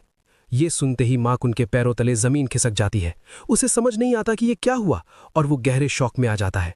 और गाइस, चैप्टर यहां पर खत्म होता है, और तब तक के लिए बाय बाय। हेलो दोस्तों, कैसे हैं आप सब? आप सभी का स्वागत है। जैसा कि हमने लास्ट एपिसोड में देखा था, कहानी में एक नया मोड़ आता है जब माकुन के फोन पर अचानक सीईओ वू का कॉल आता है और वो एकदम एक्साइटेड हो जाता है। इस मौके को अपने हाथ से ना जाने देने के लिए वो तुरंत फोन उठाता है और मक्खन लगाते हुए कहता है, सीईओ वू, मैं तो बस पिछले कुछ दिनों से आपको कॉल करने की सोच ही रहा था, ताकि हम कॉन्ट्रैक्ट रिन्यूअल पर बात कर सकें। लेकिन माकुन की उम्मीदों पर पानी फेरते हुए तभी फोन की दूसरी तरफ से सीईओ वू की गुस्से भरी आवाज आती है, मैं खास तौर पर तुम्हें यह बताने के लिए कॉल कर रहा हूं कि युनजो में तुम्हारी एजेंसी कैंसिल कर दी गई है। ये सुनते ही माकुन के पैरों तले जमीन निकल जाती है, जैसे उसकी दुनिया ही हिल गई हो, और वो सदमे में सोचता है, मेरी एजेंसी कैंसिल हो गई? हालत ये हो जाती है कि घबराहट के मारे उसके पसीने छूटने लगते हैं, और वो घबराकर आसपास देखता है। मन ही मन सोचता है, नहीं, ये नहीं हो सकता। यहाँ पार्टी में इतने सारे लोग देख रहे हैं, खासकर किन होंगयान, मैं उन्हें ये पता नहीं चलने दे सकता। उस वक्त उसके दिमाग में डर बैठ जाता है कि अगर सच बाहर आ गया तो अंजाम बहुत बुरा होगा, वरना मेरी हालत तो उस ये चैन से भी ज्यादा बुरी हो जाएगी, जिसे बर्थडे पार्टी से एक आवारा कुत्ते की तरह निकाल दिया जाएगा। इसलिए अपनी बची कुची इज्जत बचाने के लिए माकुन तुरंत चेहरे पर झूठी हंसी लाता है और जोर से बोलता है ताकि सब सुन सके, शुक्रिया सीईओ वू, मैं बस यही कह रहा था कि हमारी दोस्ती को देखते हुए हमें डेफिनेटली साथ काम करना जारी रखना चाहिए। मैंने इस बार आपके लिए रिन्यूअल फी भी रेडी कर ली है, पूरे 8 मिलियन। लेकिन सीईओ वू वहां से जवाब देते हैं, माफ करना बॉस माँ, लेकिन हमारी कंपनी ने फैसला किया है कि हम मेन ऑफिस से किसी को युनझो में डिलीवरी संभालने के लिए भेजेंगे। हमें अब एजेंट्स की जरूरत नहीं है। माकुन अभी भी एक्टिंग करते हुए अपनी घबराहट छुपाने की कोशिश करता है और कहता है, कोई बात नहीं, कोई बात नहीं, जब हम मिलेंगे तो पूरी रात ड्रिंक करेंगे। ये सुनकर सीईओ वू का पारा चढ़ जाता और वो भड़क जाते हैं। क्या तुमने साफ साफ नहीं सुना मैंने क्या कहा? तुम्हारी एजेंसी छीन ली गई है, अब कितना भी पैसा खर्च कर लो सब बेकार है। अब तक माकुन के चेहरे पर डर साफ दिखने लगता है, पसीना टपक रहा होता है, लेकिन वो अपनी एक्टिंग नहीं छोड़ता और जबरदस्ती मुस्कुराते हुए कहता है, ठीक है सीईओ वू, प्लीज आप टेंशन न लें, हम आगे डेफिनेटली एक अच्छा काम करेंगे। इस हद तक झूठ और नौटंकी सुनकर सीईओ वू अब पूरी तरह चिढ़ जाते हैं और चिल्लाते हैं, क्या तुम पागल हो गए हो? तुम फालतू सवालों के जवाब क्यों दे रहे हो? खैर, अगले महीने जब कॉन्ट्रैक्ट खत्म होगा, हमारा मेन ऑफिस किसी को वहां भेजेगा। और इतना कहकर फोन कट हो जाता है। लेकिन हद तो तब हो जाती है जब फोन कटने के बाद भी माकुन हवा में बात करते हुए कहता है, ठीक है सीईओ वू, जब मिलेंगे तब बात करेंगे। ये सारा नाटक देखकर ये चेन थोड़ा हैरान होता है। उसे समझ नहीं आता कि ये क्या चल रहा है और सोचता है, क्या बटलर फैंग ने अभी तक वू शियाहुंग को मैसेज नहीं दिया? तभी शाओजे, जो इस पूरी सच्चाई से अनजान था, माकुन के पास आते हुए पूछता है, बॉस माँ, अभी आपकी फोन कॉल सुनकर ऐसा लग रहा है कि रिन्यूअल का मैटर सेटल हो गया है? माकुन, जो अंदर से टूट चुका है, बाहर से कॉन्फिडेंट दिखते हुए झूठ बोलता है, हाँ बिल्कुल, बहुत ही अच्छा रहा सब कुछ। शाओजी खुश होकर अपना ग्लास उठाता है और जश्न मनाते हुए कहता है, आइए बॉस माँ, मैं आपके लिए टोस्ट करता हूँ और दुआ करता हूँ कि आपके पास पैसों की बारिश होती रहे। माकुन ग्लास मुंह से लगाता है और एक सांस में पी जाता है, लेकिन पीते हुए उसकी आंखों से आंसू बहने लगते हैं और वो मनी मन रोता है, शुक्रिया यंग मास्टर वोंग। ये चंद दूर से ये सब देख रहा होता है और नोटिस करता है, माकुन की आंखों में आंसू। वहीं दूसरी तरफ शाओजी उसे तारीफ करते हुए कहता है, बॉस माँ तो सच में दिलदार हैं, एक बार में ही पूरा पी गए। लेकिन किन होंगयान उसके आंसू देख लेती है और हैरानी से पूछती हैं, बॉस माँ आप रो क्यों रहे हैं? आप ठीक तो है ना? पकड़े जाने के डर से माकुन जल्दी से बहाना बनाता है, मैं ठीक हूं, बस वो कड़वी ड्रिंक गले में लग गई थी इसलिए आंखें भर आई। अब ये चैन से रहा नहीं जाता। वो आगे आता है और सीधा बोलता है, बॉस माँ, बड़ी बड़ी बातें करना भी मौके पर डिपेंड करता है। यहाँ ये नाटक करके क्या फायदा? किसे पता नहीं चल रहा कि तुम एक्टिंग कर रहे हो? तुम सबको ये बताने की हिम्मत क्यों नहीं करते कि तुम्हारी एजेंसी पहले ही कैंसिल हो चुकी है? ये सुनते ही माकुन का गुस्सा फट पड़ता है। वो मन ही मन सोचता है, इस लड़के ने तो मेरी इज्जत की धज्जियां उड़ा दी और उसे जमीन पर कुचल दिया। अपनी बची कुची इज्जत बचाने के लिए वो चिल्लाकर कहता है, तो क्या हुआ अगर वो खत्म हो गई? मेरी एजेंसी इसलिए गई क्योंकि कंपनी अब खुद कंट्रोल लेना चाहती है। ये सब तुम्हारे जैसे बेकार इंसान की वजह से नहीं हुआ है। माकुन के इस गुस्से पर ये चैन बस हल्का सा मुस्कुराता है और कहता है, अगर तुम्हें लगता है कि मैंने ये नहीं किया तो ये भी ठीक है। वैसे भी मैं एक और दुश्मन बनाने की तकलीफ नहीं उठाना चाहता।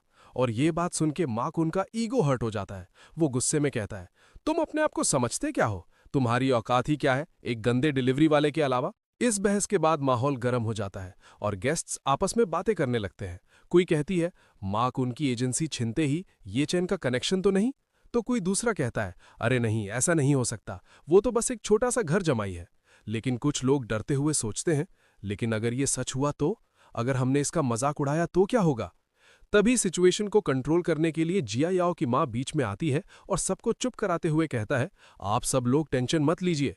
बॉस मां के साथ जो हुआ उसका इस बेकार दामाद से कोई लेना देना नहीं है। इसका परिवार गांव से है, इसका दादा एक किसान है। ये बिल्कुल इम्पॉसिबल है कि ये सीईओ वू को जानता हो जो इतनी दूर रहते हैं।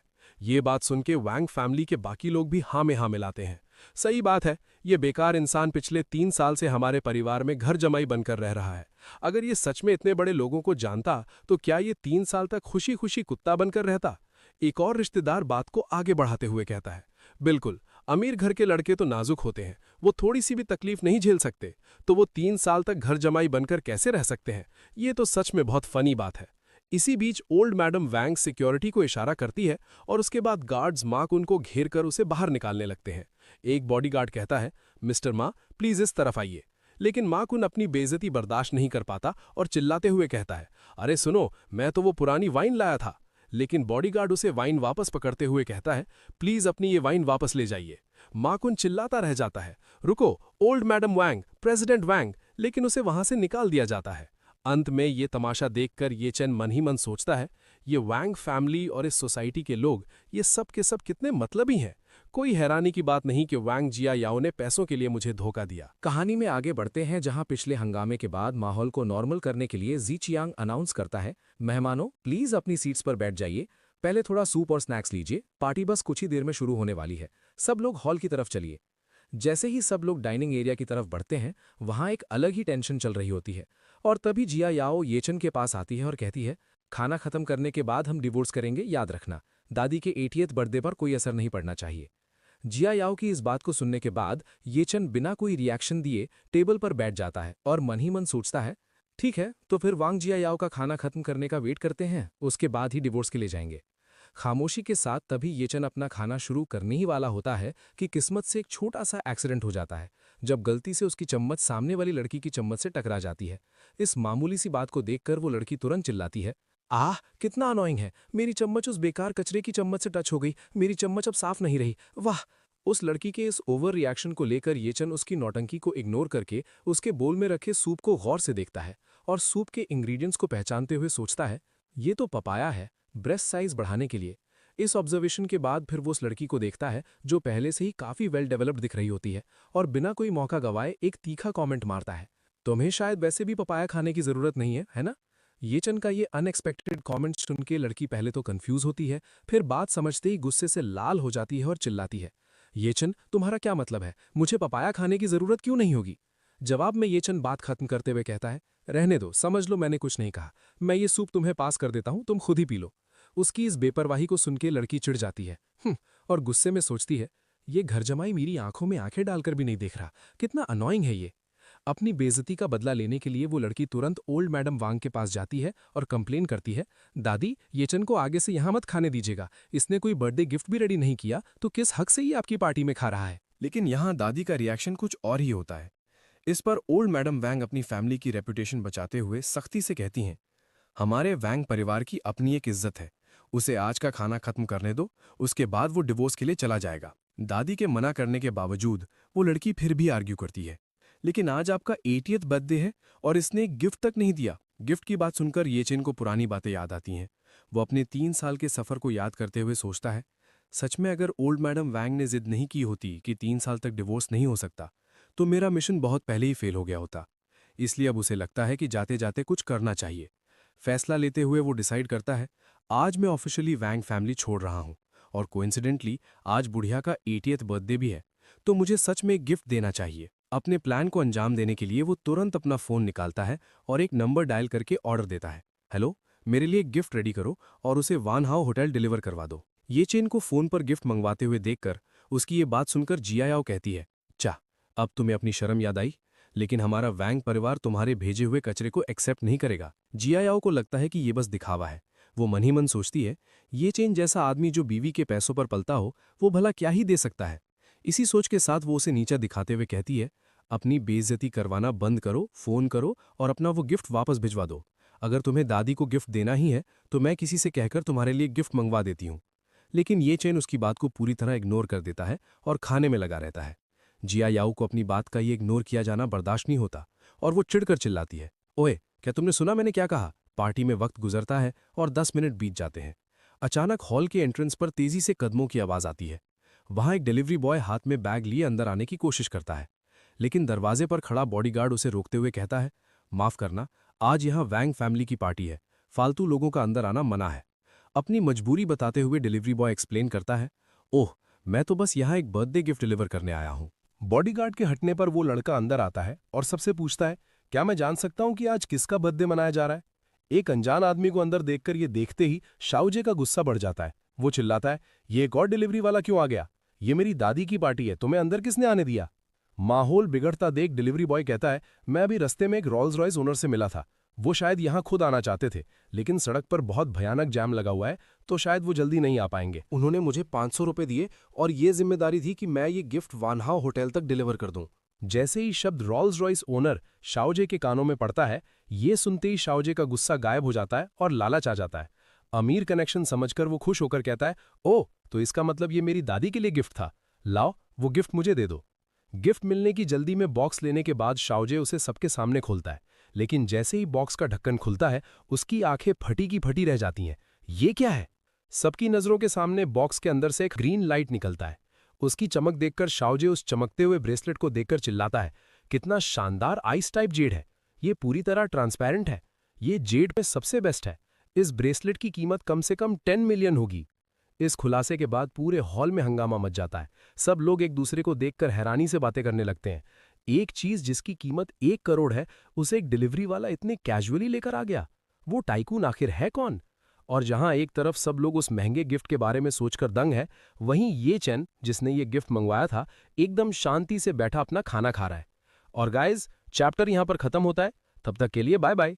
तो जैसा कि हमने पिछले एपिसोड में देखा था, उस बॉक्स के खुलते ही उसमें से एक बेहद कीमती जेड ब्रेसलेट निकलता है, जिसे देखकर वहां मौजूद हर शख्स की आंखें फटी की फटी रह गई थी। और अगले ही पल हर तरफ बस उसी ब्रेसलेट की चर्चा होने लगती है, गेस्ट्स और फैमिली मेंबर्स अपनी हैरानी छुपा नहीं पाते और जोर जोर से बातें करने लगते हैं। ये जेड ब्रेसलेट आज के सारे गिफ्ट्स में सबसे महंगा और कीमती पीस है। ये बात सुनते ही सबकी क्यूरियोसिटी बढ़ गई और वो ओल्ड मैडम वैंग की तरफ देखते हुए पूछते हैं, ओल्ड मैडम वैंग, आखिर वो कौन है जिसने इतना जेनरस गिफ्ट भेजा है? आपको हमें उनसे बाद में जरूर मिलवाना पड़ेगा। लेकिन कहानी में ट्विस्ट तब आता है जब ओल्ड मैडम वैंग खुद कंफ्यूजन में उस ब्रेसलेट को देख रही होती हैं। वो अपने हाथों में उसे पकड़ते हुए कहती हैं, सच कहूं तो इस ओल्ड लेडी को भी इस बारे में कुछ क्लियर नहीं है। अब पूरे हॉल में एक सस्पेंस बन जाता है। गेस्ट्स आपस में खुसुर पुसुर करने लगते हैं। वैंग फैमिली से जुड़े सारे फैमिली आज यहाँ मौजूद हैं, किसी को भी छोड़ा नहीं गया। तो आखिर ये ब्रेसलेट भेजा किसने? तभी भीड़ में से ये चैन की sister in law Wong yuan yuan उस चमकते हुए ब्रेसलेट को देखकर लालच भरी नजरों से सोचती है, कितना खूबसूरत ब्रेसलेट है। और फिर वो बड़े कॉन्फिडेंस के साथ सबके सामने कहती है, क्या ये मेरे किसी चाहने वाले ने भेजा होगा? ये सुनते ही वहां खड़े गेस्ट्स के दिमाग में भी यही बात घूमने लगती है। वो मन ही मन सोचते हैं, हाँ ये पॉसिबल है। वोंग युआन युआन का फिगर इतना हॉट है कि जो मर्द उसे देख ले उसे रात भर नींद ना आए। और वो अभी सिर्फ 20 साल की है, उसका कोई बॉयफ्रेंड भी नहीं है। वो तो कई अमीर यंग मास्टर्स का टारगेट है जो उसे डेट करना चाहते हैं। ये बातें सुनकर युआन युआन के डैड जी चियांग का सीना गर्व से चौड़ा हो जाता है। वो तुरंत हाँ में हाँ मिलाते हुए कहते हैं, बिल्कुल, इसके चांसेस बहुत ज्यादा हैं। मेरी डॉटर है ही इतनी खूबसूरत और ऑनलाइन उसके लाखों फैंस हैं। ये पक्का किसी अमीर यंग मास्टर ने भेजा होगा जो युआन युआन को पसंद करता है। इतना सुनकर किन होंग यान भी कहती है, तो फिर एडवांस में कांग्रेचुलेशंस प्रेसिडेंट वैंग, आपका होने वाला सन इन लॉ वाकई बहुत जनरस है जिसने करोड़ों का गिफ्ट भेजा है। जी चियांग खुशी से फूला नहीं समाता और कहता है, अरे बस बस प्रेसिडेंट किन, आप तो मुझे शर्मिंदा कर रहे हैं। इस पूरे ड्रामे को ये चैन चुपचाप देख रहा होता है। उसके चेहरे पर एक फीकी सी मुस्कान होती है और वो मन ही मन सोचता है, ये लोग अंधेरे में तीर मारना और ये मानना पसंद करेंगे कि इसे युआन युआन के किसी लवर ने दिया है, बजाय इसके कि ये मान ले कि इसे मैंने भेजा है। ये सब सोचकर ये चैन अपनी जगह से खड़ा होता है और जिया याओ की तरफ देखकर पूछता है, जिया याओ, क्या तुमने खाना खा लिया? जिया याओ हैरानी से उसकी तरफ देखती है और रूखेपन से जवाब देती है, मैंने खा लिया, क्या हुआ? तभी ये चैन एक गहरी सांस लेता है और वो बात बोल देता है जिसका वो कब से इंतजार कर रहा था। वो कहता है, क्योंकि तुमने खाना खा लिया है और मैंने अपना गिफ्ट भी दे दिया है, तो चलो अब सिविल अफेयर्स ब्यूरो चलते हैं और अभी के अभी डिवोर्स लेते हैं। ये सुनते ही जिया याओ को झटका लगता है। वो शॉक होकर पूछती है, रुको, क्या कहा तुमने? तुमने गिफ्ट दिया? तुमने कब गिफ्ट दिया? ये बात सुनके ये चैन सीधा उस जेड ब्रेसलेट की तरफ इशारा करता है जो सबकी नजरों का तारा बना हुआ था और कहता है, वो वहां रखा है, वही मेरा गिफ्ट है। ये सुनते ही जैसे वहां बॉम्ब फट जाता है। जिक्योंग गुस्से से लाल पीला होकर चिल्लाता है, ये चैन, तुम निहायती बेशरम हो। ये ब्रेसलेट करोड़ों का है, तुम 7 जन्म में भी इतना पैसा नहीं कमा पाओगे। तुम्हारी हिम्मत कैसे हुई ये कहने की कि ये ब्रेसलेट तुमने भेजा है? यूनियन भी मुंह बनाते हुए बीच में कूद पड़ती है। सिस्टर जियाओ, क्या आप अपने इस लूजर हस्बैंड को और तमाशा बनने से रोकेंगी? ये साफ है कि ये मेरे किसी सूटर ने भेजा है। वहीं खड़ा शाओजिए भी येचन की बेइज्जती करने का मौका नहीं छोड़ता। हम 4 लोगों की फैमिली जो एक ढंग का बर्थडे गिफ्ट नहीं दे पाई, अब ये बाहर आकर किसी और के गिफ्ट का क्रेडिट ले रहा है। सच में इसने हमारी वैंग फैमिली की नाक कटवा दी है। इसके तुरंत बाद जिया याओ गुस्से में येचन को कहती है, चलो जल्दी चलो, हम अभी सिविल अफेयर्स ब्यूरो जा रहे हैं। मैं तुम जैसे लूजर की वाइफ एक सेकंड के लिए भी और नहीं रहना चाहती। लेकिन निकलने से पहले येचन एक आखिरी बार ओल्ड मैडम वैंग की तरफ देखता है और कहता है, ओल्ड मैडम वैंग, 3 साल तक, चाहे वक्त अच्छा था या बुरा, हम एक फैमिली थे। मैं ये ब्रेसलेट आपको देता हूँ, हैप्पी बर्थडे। लेकिन ओल्ड मैडम वैंग चिढ़ते हुए कहती हैं, बस बस ये नाटक बंद करो, जल्दी दफा हो जाओ यहाँ से, और ये शेखी बगारना बंद करो। फिर वो मुंह में बड़बड़ाती हैं, इस घर जमाई ने सच में हमारी फैमिली को शर्मिंदा कर दिया है। तभी पीछे से शाओजिए धमकी देते हुए चिल्लाता है, ये चन, डिवोर्स के बाद ट्रेन पकड़ना और इस युनजू सिटी से दफा हो जाना। मैं तुम्हें दोबारा यहाँ नहीं देखना चाहता, सुनाई दिया? ये बात सुन के ये चन पलटता है और जवाब देता है, मैं युनजू छोड़ूं या ना छोड़ूं ये मेरी आज़ादी है, तुम्हें कोई हक नहीं बनता बीच में बोलने का। और फिर ये चन वहां से निकल जाता है। होटल के बाहर आते ही उसे एक BMW कार दिखती है जिसमें फैंग चाओ और जियाओ बैठे होते हैं। फैंग चाओ येचन का मजाक उड़ाते हुए कहता है, बच्चू, जियालिन ने कहा कि तुम BMW में बैठने के लायक नहीं हो, तुम शेयर्ड बाइक ले लो वहां पहुंचने के लिए। हम सिविल अफेयर्स ब्यूरो के गेट पर तुम्हारा इंतजार करेंगे। इसके तुरंत बाद वो तेजी से गाड़ी भगा ले जाता है, पीछे येचन को अकेला छोड़ते हुए। लेकिन येचन शांति से एक टैक्सी को हाथ देता है और ड्राइवर से कहता है, हेलो, सिविल अफेयर्स ब्यूरो चलना है। कुछ देर बाद सीन शिफ्ट होता है सिविल अफेयर्स ब्यूरो के अंदर, जहां माहौल बिल्कुल शांत है। काउंटर पर बैठा ऑफिसर उन दोनों के हाथ में डिवोर्स के पेपर्स थमा देता है और फॉर्मली कहता है, ये रहे आप दोनों के डिवोर्स सर्टिफिकेट्स। ये बात सुनते ही येचन उस सर्टिफिकेट को अपने हाथ में लेता है और एक सुकून भरी सांस छोड़ता है। वो मनी मन सोचता है, फाइनली मुझे डिवोर्स सर्टिफिकेट मिल गया। 3 साल बाद आखिरकार अब मैं घर जमाई नहीं रहा। अपने सर्टिफिकेट को देखते हुए अगले ही पल येचन अपने आगे का प्लान बनाता है। अब अगला ट्रायल बिजनेस का होगा। अब मुझे पूरी तरह प्योर दिल से अपने करियर पर ध्यान देना है। लेकिन तभी जिया याओ उसे एक ताना मारती है। सही कहा, अब तुम घर जमाई नहीं रहे, अब तुम एक छोड़े हुए सॉन इन लॉ बन गए हो, जो कि एक घर जमाई होने से भी ज्यादा शर्मनाक है। लेकिन ये चेन बिना रुके आगे से कहता है, जो कहना है कहो, मुझे अब तुमसे कोई लेना देना नहीं है। और ये कहते ही वो टैक्सी में बैठता है और वहां से निकल जाता है। लेकिन उसके पीछे खड़ी जिया याओ का गुस्सा अभी भी शांत नहीं हुआ था। वो टैक्सी को जाते हुए देखकर जोर से चिल्लाती है, ये चेन, तुम एक छोड़े हुए सोन इन लॉ हो, एक बेकार चीज हो। इसी गुस्से के बीच जिया याओ और फैंग चाओ ही तुरंत अपनी कार में बैठ जाते हैं। सीट पर बैठते ही जिया याओ कहती है, फैंग चाओ, गाड़ी चलाओ और उसका पीछा करो, देखो वो युंजू छोड़कर जा रहा है या नहीं। तभी फैंग चाओ तुरंत ओके बोलकर इंजन स्टार्ट करता है और कार को तेजी से येचन की टैक्सी के पीछे भगा देता है। ड्राइव करते हुए फैंग चाओ बड़े कॉन्फिडेंस के साथ कहता है, वो पक्का ट्रेन पकड़कर युंजू छोड़ने वाला है। यहाँ युंजू में उसका गुजारा पूरी तरह बंद हो चुका है और उसके पास कोई सेविंग्स भी नहीं है। अगर वो यहाँ से नहीं गया तो क्या वो यहाँ नॉर्थ वेस्ट की हवा पिएगा? ये सुनकर जिया याओ थोड़ा सोच में पड़ जाती है और कहती है, बात तो सही है, लेकिन अभी येचन का जो एक्सप्रेशन था उसे देखकर मुझे लगता है कि मामला इतना सिंपल नहीं है। थोड़ी देर पीछा करने के बाद फैंग चाओ को अचानक रास्ता कुछ अजीब लगता है और वो हैरानी से कहता है, ये रास्ता, ये तो ट्रेन स्टेशन की तरफ नहीं जाता। ये सुनते ही जिया याओ तुरंत पूछती है, क्या ये एयरपोर्ट का रास्ता है? लेकिन फैंग चाओ इनकार करते हुए कहता है, बिल्कुल नहीं, ये तो एक्सेस डिस्ट्रिक्ट की तरफ जा रहा है। इसी बात पर जिया याओ कहती है, क्या ऐसा तो नहीं कि वो युंजू छोड़ने का प्लान ही नहीं बना रहा? लेकिन फैंग चाओ इस बात को हल्के में लेता है और मुस्कुराते हुए कहता है, ये लड़का शायद रूम लेने के लिए कोई होटल ढूंढ रहा है। तुम टेंशन मत लो, होटल इंडस्ट्री में हमारी वैंग फैमिली के कनेक्शंस है। मैं गारंटी देता हूं उसे 4 स्टार से नीचे के किसी होटल में भी जगह नहीं मिलेगी। करीब 10 मिनट बाद सीन शिफ्ट होता है और वो लोग वेस्ट लेक 4 सीजन्स होटल के बाहर पहुंचते हैं, जहां येचन अपनी टैक्सी से उतर जाता है। ठीक उसी वक्त फैंग चाओ और जिया याओ भी वहां पहुंच जाते हैं और येचन को वहां देखकर फैंग चाओ चिढ़कर कहता है, डैम, ये येचन यहाँ 4 सीजन्स होटल में वेटर की जॉब अप्लाई करने तो नहीं आया ना? ये बात सुन के जिया याओ गुस्से में कहती है, अभी बर्थडे बैंक्वेट में यंग मास्टर सन ने साफ तौर पर इसके वेटर बनने का रास्ता ब्लॉक कर दिया था, ये फिर भी यहाँ अप्लाई करने आ गया। साफ है कि इसे हमारी वैंग फैमिली के कनेक्शंस की कोई परवाह नहीं है। और इतना सुनते ही फैंग चाओ अपना फोन निकालता और कहता है, इस कमीने को मेरी पावर पर भरोसा नहीं है ना, रुको मैं अभी एक कॉल करता हूँ। वो फोन मिलाता और अकड़ कर बोलता है, हेलो लिटिल चियांग, अभी भी वेस्ट लेक में मैनेजर हो ना? मेरे पास तुम्हारे लिए एक टास्क है। एक लड़का तुम्हारे होटल में जॉब अप्लाई करने गया है, नाम है ये चेन, उसे जॉब मत देना। लेकिन अगले ही पल फोन पर सामने वाले की बात सुनकर फैंग चाओ के होश उड़ जाते हैं। वो शॉक होकर चिल्लाता है, क्या?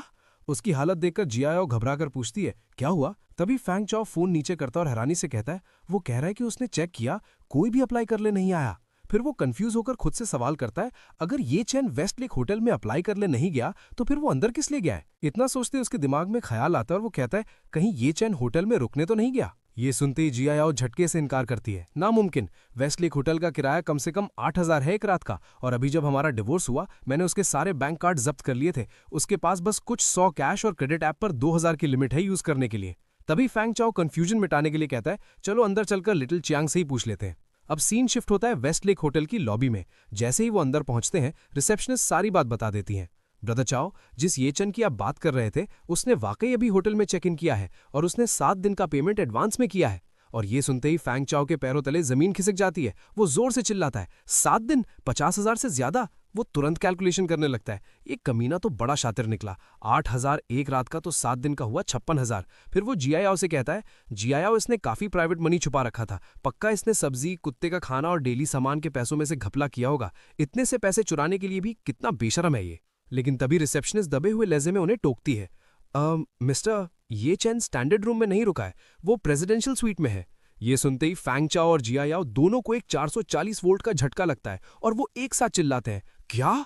और आगे फैंग चाओ का दिमाग सुन पड़ जाता है और वो हकलाते हुए कहता है, वेस्टलेक होटल का प्रेसिडेंशियल स्वीट 80,000 का है एक रात का, 7 दिन का हुआ 5,60,000।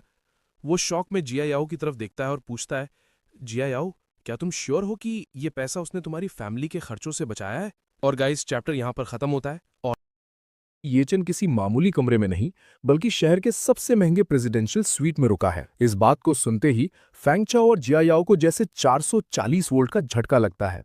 दोनों की आंखें फटी की फटी रह जाती हैं और मुंह से बस एक ही शब्द निकलता है, क्या? और आगे फैंग चाओ को दिमाग सुन्न पड़ जाता है और वो तुरंत अपने मन में कैलकुलेशन करने लगता है।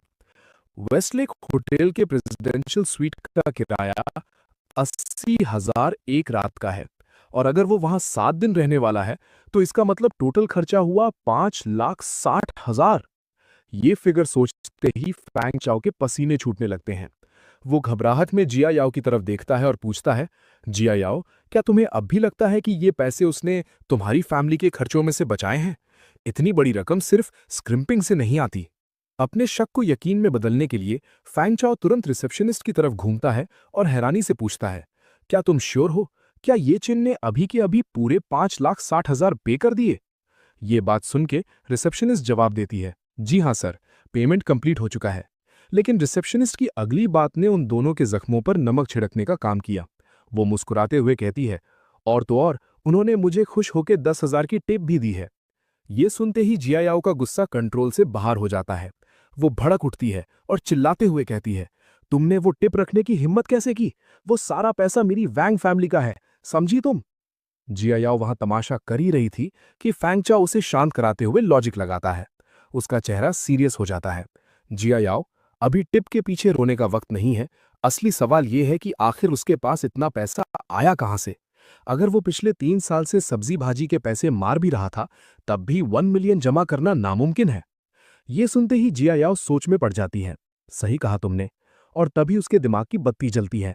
उसे कुछ याद आता है। वो तुरंत बोलती है, रुको, वो अक्सर मेरी दादी के घर उनके कुत्ते की देखभाल करने जाता था और मेरी दादी के घर बहुत सारे पुराने और कीमती एंटीक्स पड़े हैं। कहीं ऐसा तो नहीं कि उसमें मौका देखकर 1-2 एंटीक्स चुरा लिए और उन्हें बेच दिया? और ये बात सुन के फैंग चाओ कहता है, पक्का यही हुआ होगा। जल्दी से अपनी फैमिली को फोन लगाओ और उन्हें बोलो कि चेक करें कि घर से कुछ गायब तो नहीं है। जिया याओ बिना वक्त गवाए हाँ बोलकर अपना फोन निकालती है। वहीं दूसरी तरफ वानहाओ होटल के बैंक्वेट हॉल का नजारा कुछ और ही था।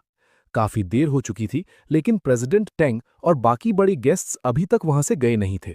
सबके मन में बस एक ही सवाल था कि वो मिस्टीरियस इंसान कौन है जिसने इतना महंगा ब्रेसलेट भेजा है। सब उसी सीक्रेट फिगर की एक झलक पाने के लिए रुके हुए थे। और इधर किन होंगयान भी अब रेस्टलेस हो रही थी। वो बार बार दरवाजे की तरफ देख रही थी और सोच रही थी, इतना वक्त बीत गया, वो गिफ्ट भेजने वाला अभी तक आया क्यों नहीं? अगर रास्ते में ट्रैफिक भी होता तब भी उसे अब तक पहुंच जाना चाहिए था। तभी उसके दिमाग में एक ख्याल आता है जो उसे परेशान कर देता है। वो मन ही मन सोचती है, कहीं ऐसा तो नहीं कि वो ब्रेसलेट सच में ये चैन नहीं भेजा था। उसी वक्त हॉल में खड़ी जिया याओ की मॉम का फोन बजता है। स्क्रीन पर डॉटर लिखा देख वो कॉल पिक करती हैं। जिया याओ का फोन है।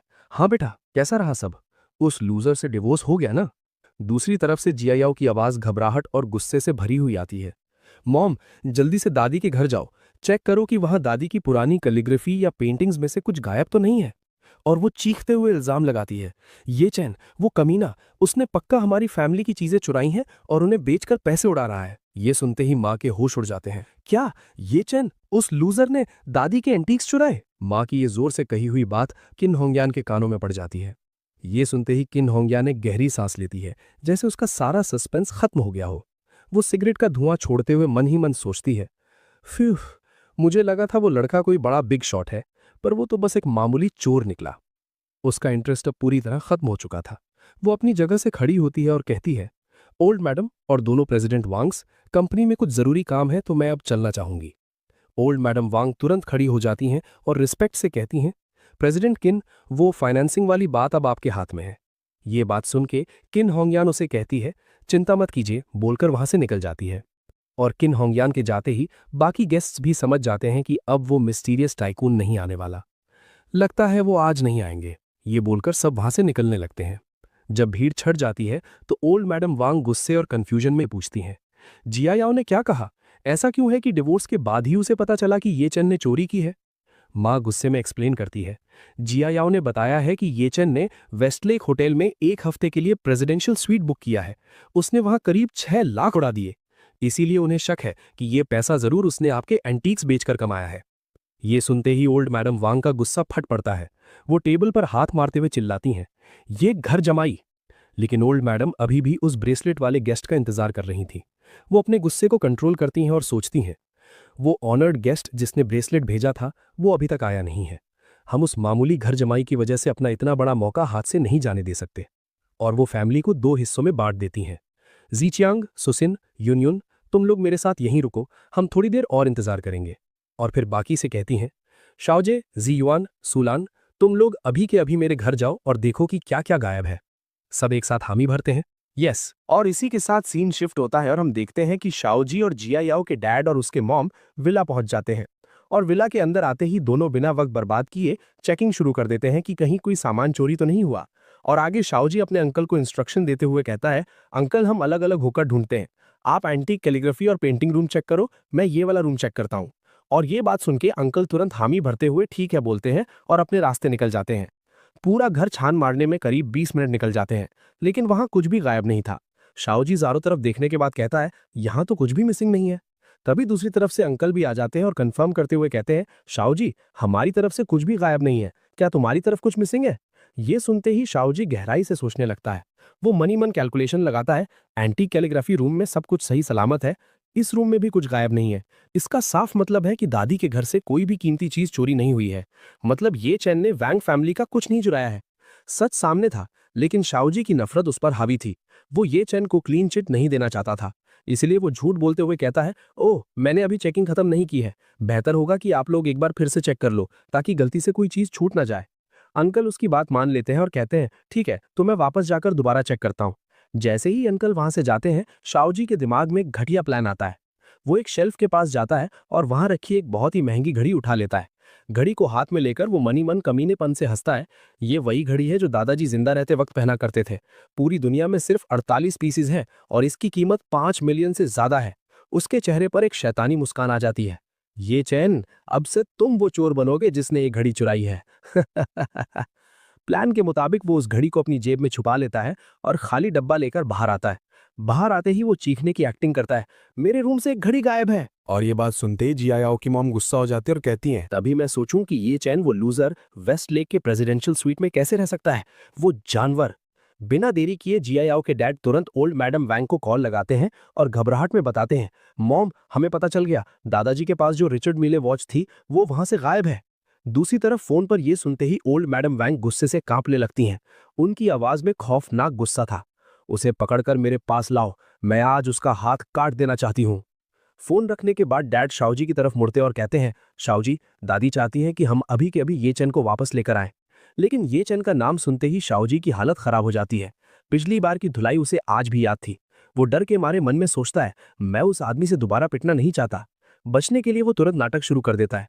वो अपने जख्म को पकड़कर दर्द का बहाना बनाता है, मेरा जख्म बहुत दर्द हो रहा है, मुझे पहले इलाज के लिए हॉस्पिटल जाना पड़ेगा, अंकल आप पहले जाओ, मैं थोड़ी देर में वहां पहुंचता हूँ। डैड उसे रोकने की कोशिश करते हैं, शाओजी, पर वो वहां से निकल लेता है। और इसी के साथ मजबूरी में डैड तुरंत जिया याओ को कॉल करते हैं और कहते हैं, जिया याओ क्या तुम अभी भी वेस्ट लेक होटल में हो? और तभी सीन शिफ्ट होता है वेस्ट लेक होटल की तरफ। जिया याओ फोन पर बात कर रही थी और जैसे ही उसे वो बात पता चलती है, वो हैरानी से पूछती है, क्या कहा? दादी के यहां से एक रिचर्ड मिले वॉच गायब है, वो भी 5 मिलियन की? ठीक है, मैं समझ गई। और कॉल करते ही पास खड़ा फैंग चाओ पूछता है, क्या हुआ, क्या पता चला? और तभी जिया याओ फोन रखते हुए गुस्से में कहती है, ये चैन ने सच में मेरी दादी की चीजें चुराई हैं, अब देखना मैं उसके साथ क्या करती हूं।